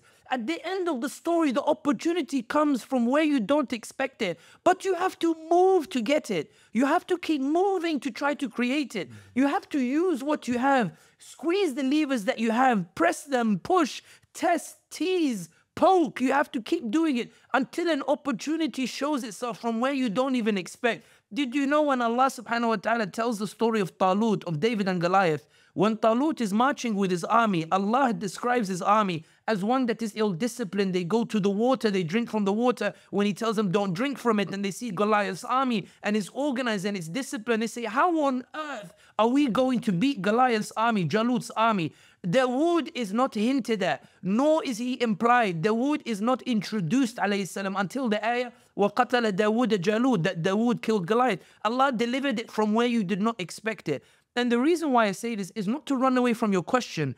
The reason why I say this is, I don't know what's coming next. I don't know the scenarios that are coming next. I don't know what the battle that looks like. I don't know what comes next. But I don't think that's what defines the victory that's coming. What defines is whether we are still willing to move even after these elections, whether we're still willing to get up and give da'wah, whether we're still willing to get up and preach of a new world order, a new system, whether we're willing to talk to Matt Kennard and Francesca Albanese and these other people that you have here, Owen Jones and the like, and say to them, here is justice, let's stand for it. Let's stand for what's right. Appeal to the fitrah in the hope that Allah will deliver an opportunity where He sends Khalid ibn Walid from the enemy army to become commander of our own army, where He sends Umar al-Khattab from the leaders of Quraysh, the enemy, to join and become our Khalifa, where He sends Amr ibn As, who comes against the Muslims, and sends him within our own ranks to deliver Islam to the rest of the world and conquer Egypt and beyond. This is what the Muslims should aspire to. It's not about what the situation looks like now. It's about what do I have in order to be able to make a change. And that's why I argue Gaza has been phenomenal in that it mobilized the community and gave them a small taste of victory. Gaza decided the US elections. Gaza could decide the Canada elections. Gaza could decide the Australia elections. Not because the Muslims have numbers. They don't have the necessary numbers. But the ability of the Muslims to give da'wah in the way Imam Siraj Wahhaj said, the ability of the Muslims to speak to the world in the language of haqq, the language of truth, the language of justice, resonates in such a way that you can make 10 million sit out the elections in the US that makes Harris lose. You can move society and Francesca Albanese to defy the whole world and stand as a UN rapporteur, and the Israelis are trying to take her down. You could convince the world to shift and create new opportunities that I don't know what they look like now, but when they come, you will say, it came because we moved. Look how Allah opened them for us. Sami, it's a running conversation now between me and you that these social media clips that we produce sometimes go viral. It's not because of me, it's because of our sister Asya, who's managed to cut some really controversial, let's say, or amazing clips. As you know, there was that one clip that went out everywhere. Non-Muslims picked it up, Muslims picked it up, big accounts picked it up. And I received just a deluge of messages the day after the election that said that clip changed my mind. I'm not sure where the question is here, except to ask you, I mean, how do you feel about that? Like, in a sense, you know, you are an outsider in the United States. Alhamdulillah, you came on my program. I'm even more an outsider. But in a small sense, maybe, or maybe in a big sense, we managed to, or at least you managed to, change the public discourse and place Gaza at the center. Like, explain that emotion there for me, please. I'll be brutally honest with you. Yeah. I don't take credit for any of it, primarily because I was in Houston, Texas. And this is where I realized I wasn't as fully connected as I thought I was. So I was in Houston, Texas in October. And a doctor asked Sheikh Ammar Shukri and said, can I have Sami for dinner at my place? So I said, sure, it's better than staying in a hotel by myself. I go in, Jalal, they rolled out Kid in a wheelchair, 12 years old. 2 legs blown off, his hand blown off, and the other hand, he has 2 fingers. So the doctor says to me with a straight face, today is a day of celebration. I'm thinking in my mind, what's this lunatic talking about celebration? So he says to me, this kid came 2 months ago from Gaza, part of one of those limited people who could come out from Gaza for humanitarian aid, came for treatment. He said, Sami, today he went to the doctors and he finally got feeling back in his 2 fingers, which is why he's celebrating. He holds a smartphone here and he's happy that he can play with his 2 fingers. I don't know what to say to a boy like that, but it was the day after the Mehdi Hassan video where he came and said, you know, who's this Sami Hamdi guy talking? And I looked at the boy and I was like, what happened? He's a bit, you know, grumpy, you know. So his mother's telling the story that he had gone out. He was starving, I think, for 7 days. So he'd gone out with his cousins and he found what looked like a tuna can. He opened the tuna can and kaboom, it blew up his legs, it blew up his hand and the other and killed some of the kids around him. And my immediate reaction was, this is too real for me. I was in Folsom, Sacramento. I've never seen this before. I walked in a masjid. There's a kid, 12, 13 years old. No left arm, no left leg. He walks across the masjid banking on one arm and one leg like that. Another kid comes, he's missing an arm over here. Towards the latter part, I was being introduced to more and more kids, and the people would roll them out and say, yeah, like, you know, they want to sit with you, they want to talk to you, they saw some of your videos. And astaghfirullah, part of me was like, this is too real for me. The reason why I say this, no one should ever forget who's at the center of this story. The ones who are at the center of this story are the ones who are still being bombed today. They're still being slaughtered today. They're still being starved today because some random group of people from the West believe this to be some sort of home of theirs. They're being massacred. They're being bombed into oblivion. They're being ethnically cleansed. Their homes are being demolished. They are the center of this story. The reason that Harris was punished was not because of some political play. It's because she did genocide. Biden did genocide. Biden slaughtered 240,000 Palestinians. Biden asserted the whole international order to make sure those kids could be killed. Biden blew off the legs of that kid and sent Clinton to Michigan to tell them that he deserves it. Biden went and told the ICC, Karim Khan, I'm going to investigate you for sexual abuse. Why? Because you dared to go and issue an arrest warrant for the one who blew up the legs of that kid. Jalal, when you see it, it's different. When you see it with your own eyes, it's different. That kid knows what the feeling of running. He was running 6 months ago. That kid knows the feeling of having 2 hands. He can't feel it no more. That kid is there sitting in Houston, Texas, wondering, what on earth am I doing here? I was in Gaza with my family. Why on earth did I get bombed in the first place? They are the center of this story. There's a horrible injustice taking place. Biden was punished because he gave unfettered access to weapons for them. Biden was punished because he said to hell with the Muslims who are angry about it. Biden said, my America supports genocide. That's why he lost. That's why he lost this election. Why wouldn't you as a Muslim try to argue something different?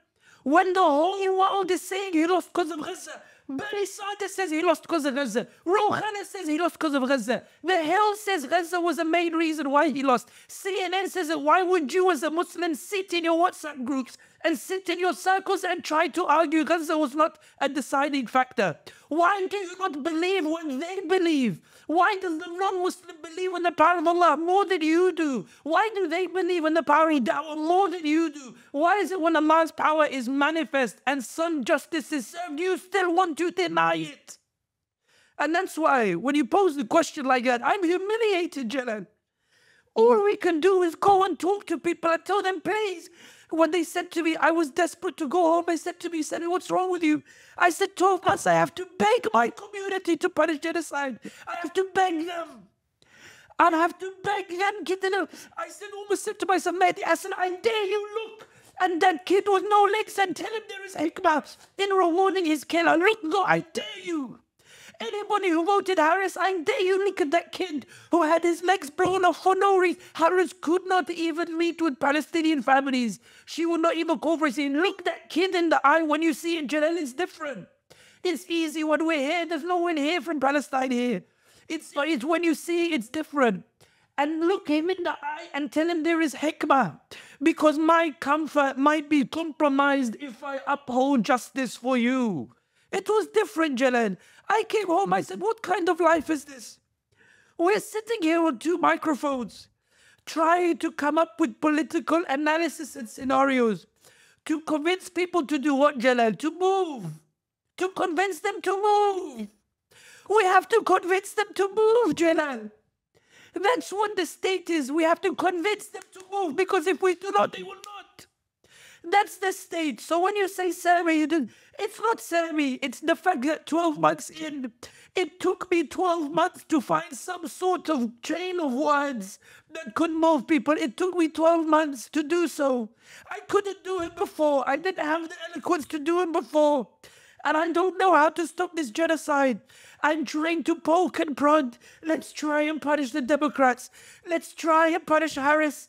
Let's see what we do with this battle with Trump. Let's see what happens in Canada. Let's see what happens in Australia. Just raise your voice. Sami, but what does it look like? What does the world look like?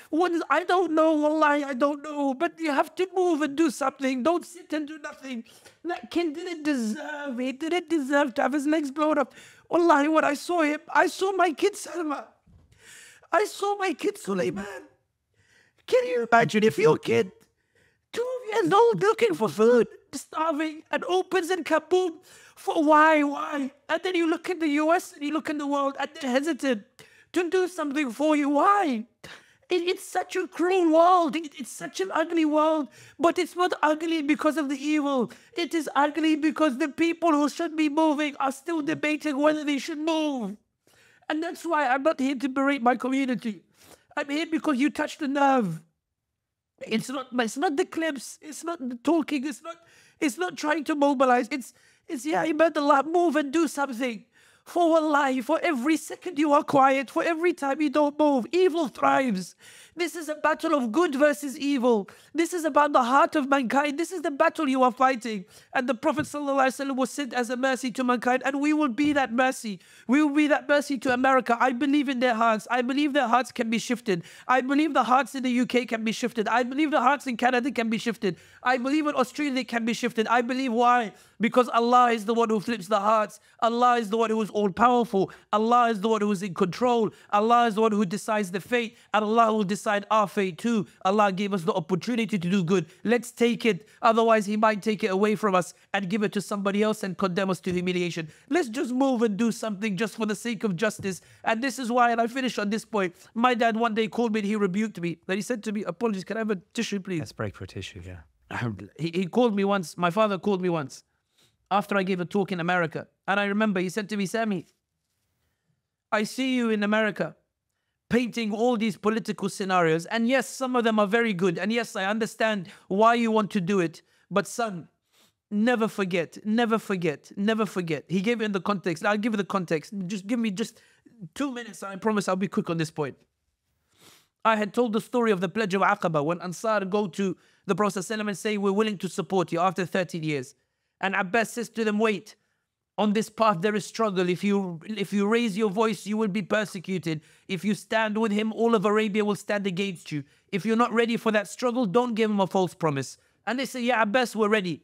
So my father calls me and he tells me, Sami, I heard you tell the story, but you didn't finish it. I said, Baba, what do you mean? He said, what did the Ansar ask the Prophet Muhammad sallallahu alaihi wasallam afterwards? And I said to him, Baba, I don't understand. I said, they said, we're willing to struggle with you. And he goes, yes, I understood the struggle, must struggle and struggle. But Sami, that's not the point of the story. The point of the story is what they asked Rasulullah sallallahu alaihi wasallam next. I tell him, Baba, what did they ask? I've forgotten suddenly. He said they asked him, what's our reward? And he tells them their reward is Jannah.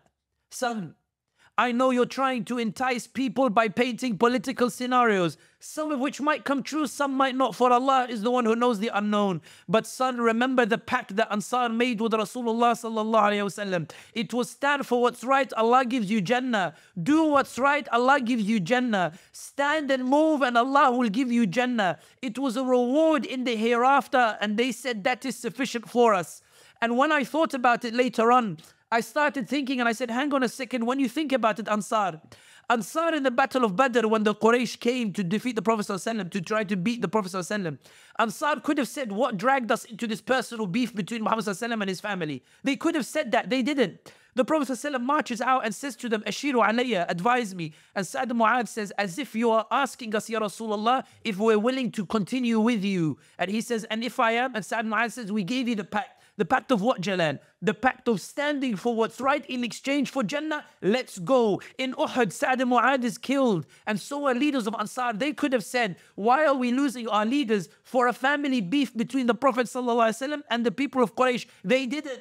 When they asked, are you still on the pact? They said the promise was we struggle for Jannah. Well, that pact still stands. In Khandaq, when they're digging the trench, they could have said, Jannah, they could have said he's brought all of the tribes of Arabia at our doorstep and he doesn't even have a plan except to dig a trench. They didn't. They said, what's our reward? Jannah, we keep going. Hudaybiyah, they said, no, he's signing a pact with them for 10 years. He won't even go and do Umrah in the Haram itself. Why are we fighting for? They didn't. They said, does our pact still stand? Struggle for you for Jannah. They said, yes. They continue. When he enters Mecca, and he divides the spoil, the Ansar are whispering between themselves and they say, look how he treats his family. And Muhammad ﷺ realizes that they're whispering. So he gathers them and he says, Ansar, gather before me.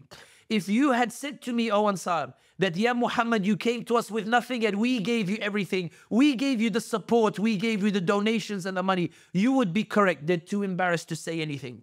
Then the Prophet ﷺ says, if you had said to me that Ya Muhammad, you came to us a refugee running from the other tribes of Arabia, and we gave you security when no one would give it to you, you would not be mistaken. They're too embarrassed to say anything. He said, how do you feel then that I divide the spoils here between them, but you go home with the Prophet of Allah? And they say, Allahu Akbar, with this pact. When he dies, sallallahu alayhi wasallam, they could have said, Ya Muhajirin, we gave him the city, we gave him the army, we gave him what he needed. It's our turn to be Khalifa. No, they agreed to Abu Bakr.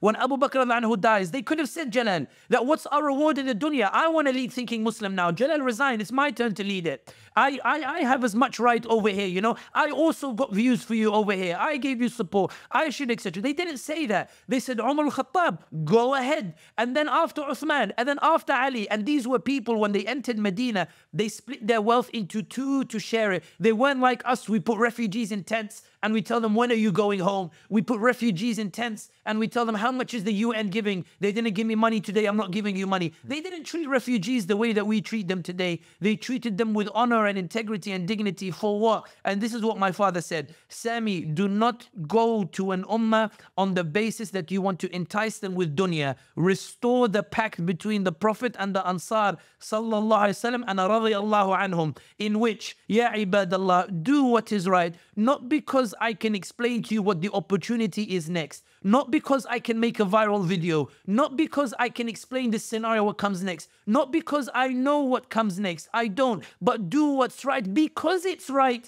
and because Allah will give us Jannah if we do what is right. And that is how you change the world. Move because it's the right thing to do. Don't move because you're worried what Trump or Democrats will do. Move because Allah gave you a promise and Allah will always fulfill his promise. Sami, we're nearing the end now of our conversation today. Alhamdulillah, it's been really informative. I want to stand back a little bit and just talk about politics in general. And you link Dawah, the call to Islam, and politics, and you combine the two.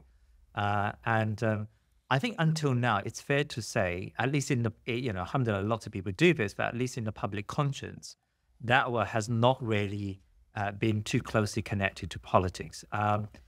Not only are you connecting Dawah to politics, the call to Islam to politics, but also it seems to me that, and I can see that by the number of people who state at the very end of these videos. I mean, of course, normally when you have a political analysis session, people drop off after 10 minutes and, the people stay and people want to understand and want to listen. Just the other day, I remember I was going into my local meat shop, buying some meat, and the guy at the counter said, I know you from somewhere. Didn't you interview that guy who talks about politics, right? So, and I'm not saying, alhamdulillah, this person is a good Muslim, but of course, he may not have ordinarily been someone who followed politics. So where, or you are, or at least the conversation is permeating throughout Muslim community. How important is politics to Dawah, and I suppose, to be blunt, in a secular world, and you touched upon it in the last answer, but the secular world, like, how much does Dawah and politics matter when it comes to the greater scheme of things of Jannah? Like, are we going to go to Jannah because we're political analysts and have got great political astuteness? I think that one of the reasons why Dawah in modern day is not typically associated with politics is not because Dawah is not politics. It's because once you open the other eye, and I saw it from a Dajjalic perspective, once you open the other eye, Dawah is frightening in its potential. It's frightening in its capacity for change. What did the Prophet Muhammad sallallahu alaihi wasallam do in Quraysh? He didn't have an army, didn't have wealth. He went and he preached to people, told them they need to change their ways, their behaviors, their etiquettes, the way they do business, the way they treat their women, the way they form their families, the way they interact with one another.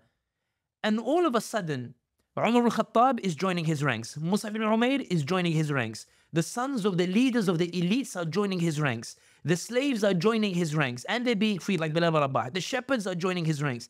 Whoever hears his message is joining his ranks, but joining his ranks in a way where when the force of society is being brought down upon those who join his message, they refuse to abandon his message even by threat of force. They hold on to it because now they've internalized something much greater than anything the dunya can provide, all that the dunya can threaten them with.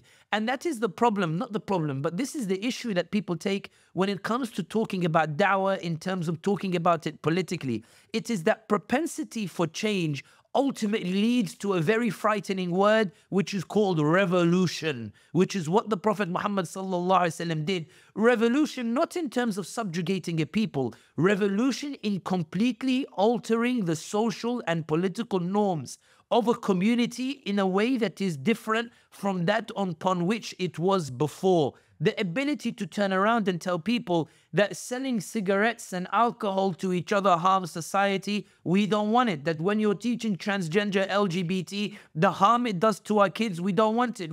When you argue it to people and the like, when you tell them that kindness to your neighbor, when you're organizing initiatives to gather people to bring the bonds closer, when you've got people designated to go and heal feuds between family members because you fear how it might break the fabric of society, when you're starting to forbid what is evil and enjoin what is good, that da'wah ultimately leads to revolution. Why?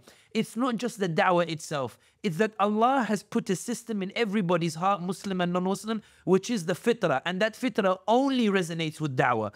It only resonates with truth. It does not resonate with evil. If you say something that is evil and spend millions promoting it, it cannot move the heart or win the heart. But if haqq is conveyed, even without $1 million propaganda machine, that haqq will win the heart and win that rest. That's the way that Allah subhanahu wa ta'ala has created that. And I think that with every da'wah, and it's funny, not funny, I should be wary of my words. I was on the train coming here. And often when I'm particularly, nervous or the like, even though somebody said it doesn't look it, but when I'm nervous or the like, I open Muhammad Asad's book in the hope of gaining some sort of wisdom from it or the like.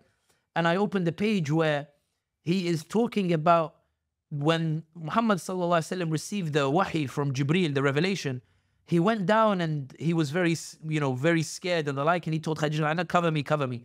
So Khadija radiallahu anha says two things. She says, one, Allah will never humiliate you because you do good. Whatever happens to you, Allah will not abandon you because you do good. Move and do action with what is good. Allah will not humiliate you. Even if you feel like you are by your people, Allah will not humiliate you. They tried to humiliate him by saying he has no sons. Allah sent down an ayah, Inna a'tainaka al-kawthar, fasalli rabbika wanhar, inna shani'aka huwa al-abtar. And then Khadija anha says, go to Waraqa ibn Nawfal, her uncle. When he says something profound. He says, oh, what you have received is the divine message from Gabriel himself. Would that I were young and with you when your people start to persecute you. He says, why would my people start to persecute me? He says, nobody comes with the message of truth except that those who are the elite society come to persecute them. That's the terrifying thing about da'wah. It is not that people believe it is wrong. It is not that people deny its potency. It is that the path of da'wah, the path of struggle, the path of what is right, when you read those stories in the Quran, let's be brutally honest, They are frightening stories when you read them with two eyes open. The Seerah is a terrifying book when you read it with two eyes open. You read about Yusuf alayhi salam thrown in a well, sold into slavery, thrown into prison. That's not the life I want to live. You read about Ashabul Ukhdud, who resonate like the people of Bosnia and Srebrenica when they were gathered by Mladic and the Serbs and told, give up your Islam. They were told, we're killing because you're Muslims. Like Ashabul Ukhdud, النار ذات الوقود إذ هم عليها قعود وهم على ما يفعلون بالمؤمنين شهود. It's one of the shortest surahs that we all learn.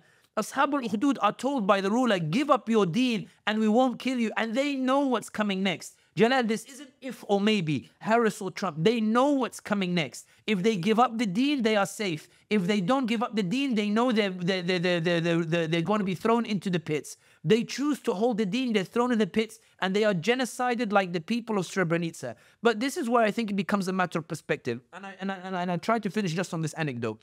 I was in, my wife and I, we take groups on Halal Travel Guide to these places. We had this group, they came from New York to Bosnia in the summer. We took it to Srebrenica Memorial. I'm standing next to Almir Pajevic, one of our guides over there. So I'm standing and I'm watching the group. They're clearly moved by the 8,000 tombstones. Srebrenica is not an easy site to visit. They've seen the 8,000 tombstones and Almir is standing next to me while the group are going out to the graves. And I say to Almir, subhanallah, because I had the group the week before. I told him to do this twice in 2 weeks. I hate coming here. He said to me, I know how you feel. I said, wallah, to realize what happened here where we're standing, the massacre of the thousands of Muslim men and boys for no reason than they were Muslim by the Mladic and the Serbian nationalists, ethno-nationalists. Almir says to me, look at the perspective. Almir says to me, but you know, brother, I used to feel like that, but now I feel jealous. Almir, what do you mean you feel jealous? He said, think about it, brother. All they had to do was give up La ilaha illallah. And they were surrounded like Ashab al-Ukhdud. And they had, they knew it was the finality. They chose to hold on to it. So right now, they skipped Day of Judgment. They're in Jannah, happy with what Allah gave them, while me and you are stuck here trying to figure out a way just to keep away from hellfire. Perspective.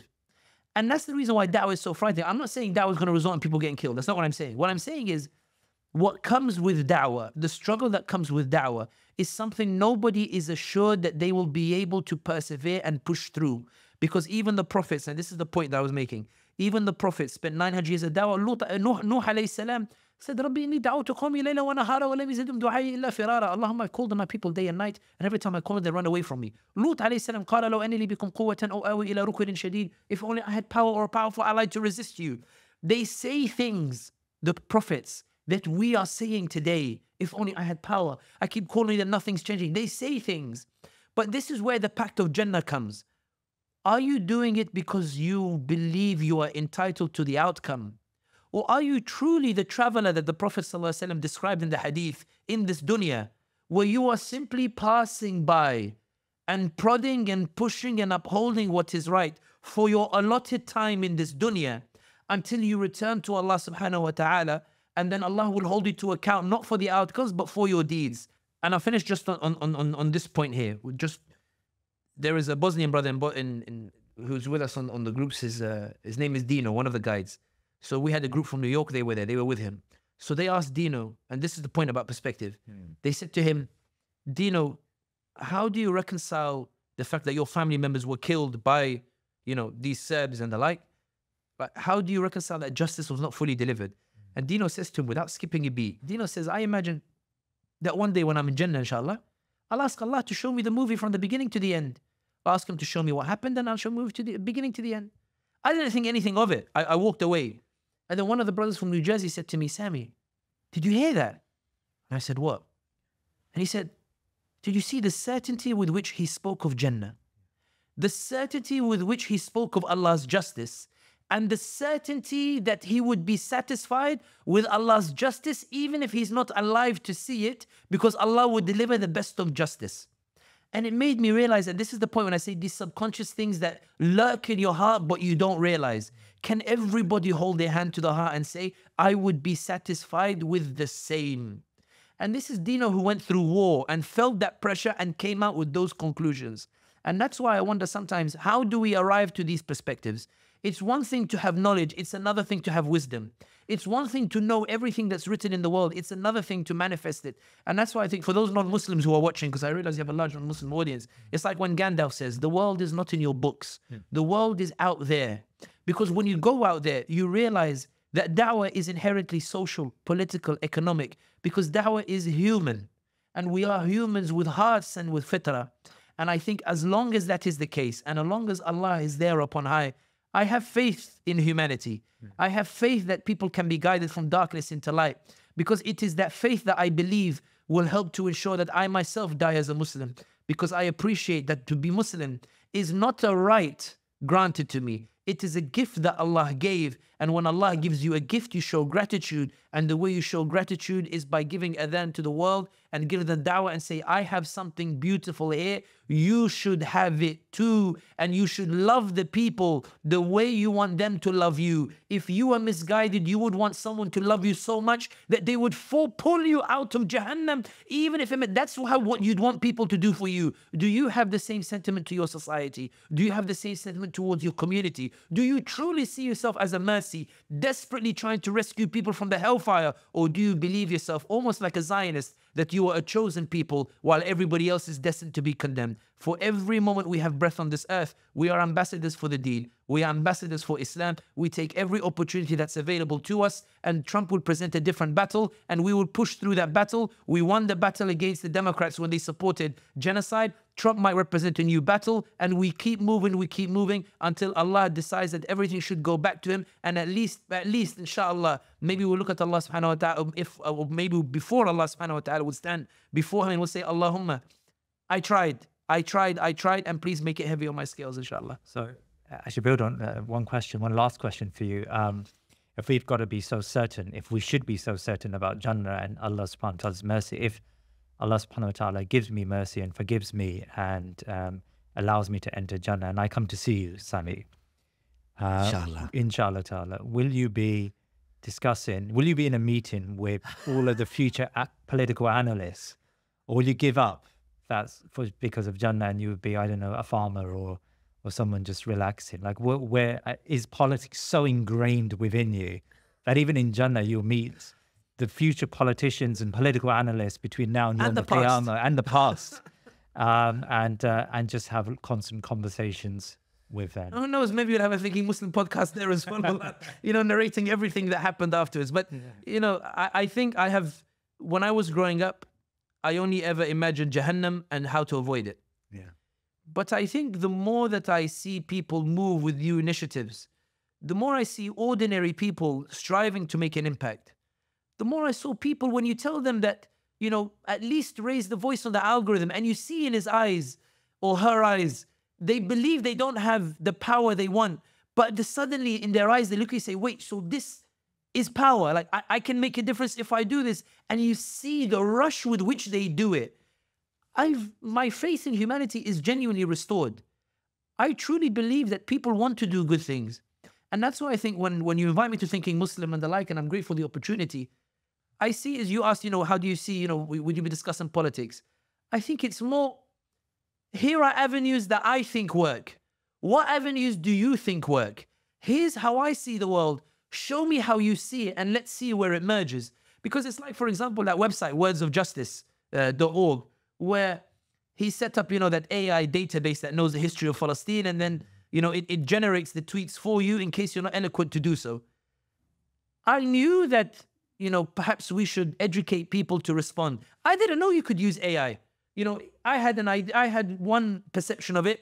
He had another, and he produced something. We all build off the backs of each other. Those abandoned Harris, those, at Unity Lab, those that like Thinking Muslim. What I found, what restored my faith was, you were mentioning, Sami, about the clip. It wasn't me. It was, we all worked together. We all moved together. It was wonderful to see it. It was wonderful to go from community to community and have people say, we want to do something. Here's what the powers that we have. Is this sufficient? We want to move forward. And it was wonderful to see the Ummah move almost as one body. It was wonderful to see them move with a unity of purpose. And that's why I think Gaza saved us. I think the fact that Gaza made such an impact on the US elections shows when the community moves, they can have an impact. And that's why I made the point earlier when I said that the question is not what happens next. The question is, now that we realize in 11 months you can move and have this sort of impact, imagine what impact you can have in 5 years if you move with the same tenacity and the same vigor. Don't go home now. Don't sit at home now. Just keep moving, keep pushing those ideas. The community is moving and the mentality is shifting and the perspective is changing. And maybe when historians write, they will write, this was the turning point because the Ummah finally woke up. Jazakallah khair, Sami. So Australia and Canada are next. We're in contact with the groups in Australia. It seems that Canada still haven't yet, at least from my side, I haven't yet come across a coherent organizing body on elections. So it'd be wonderful to speak to Muslims in Canada to see if we can set something up. I don't know if you know any better. But Jazakallah khair, thank you very much for your time today. Barakallahu fi. Really appreciate it. Assalamu alaikum.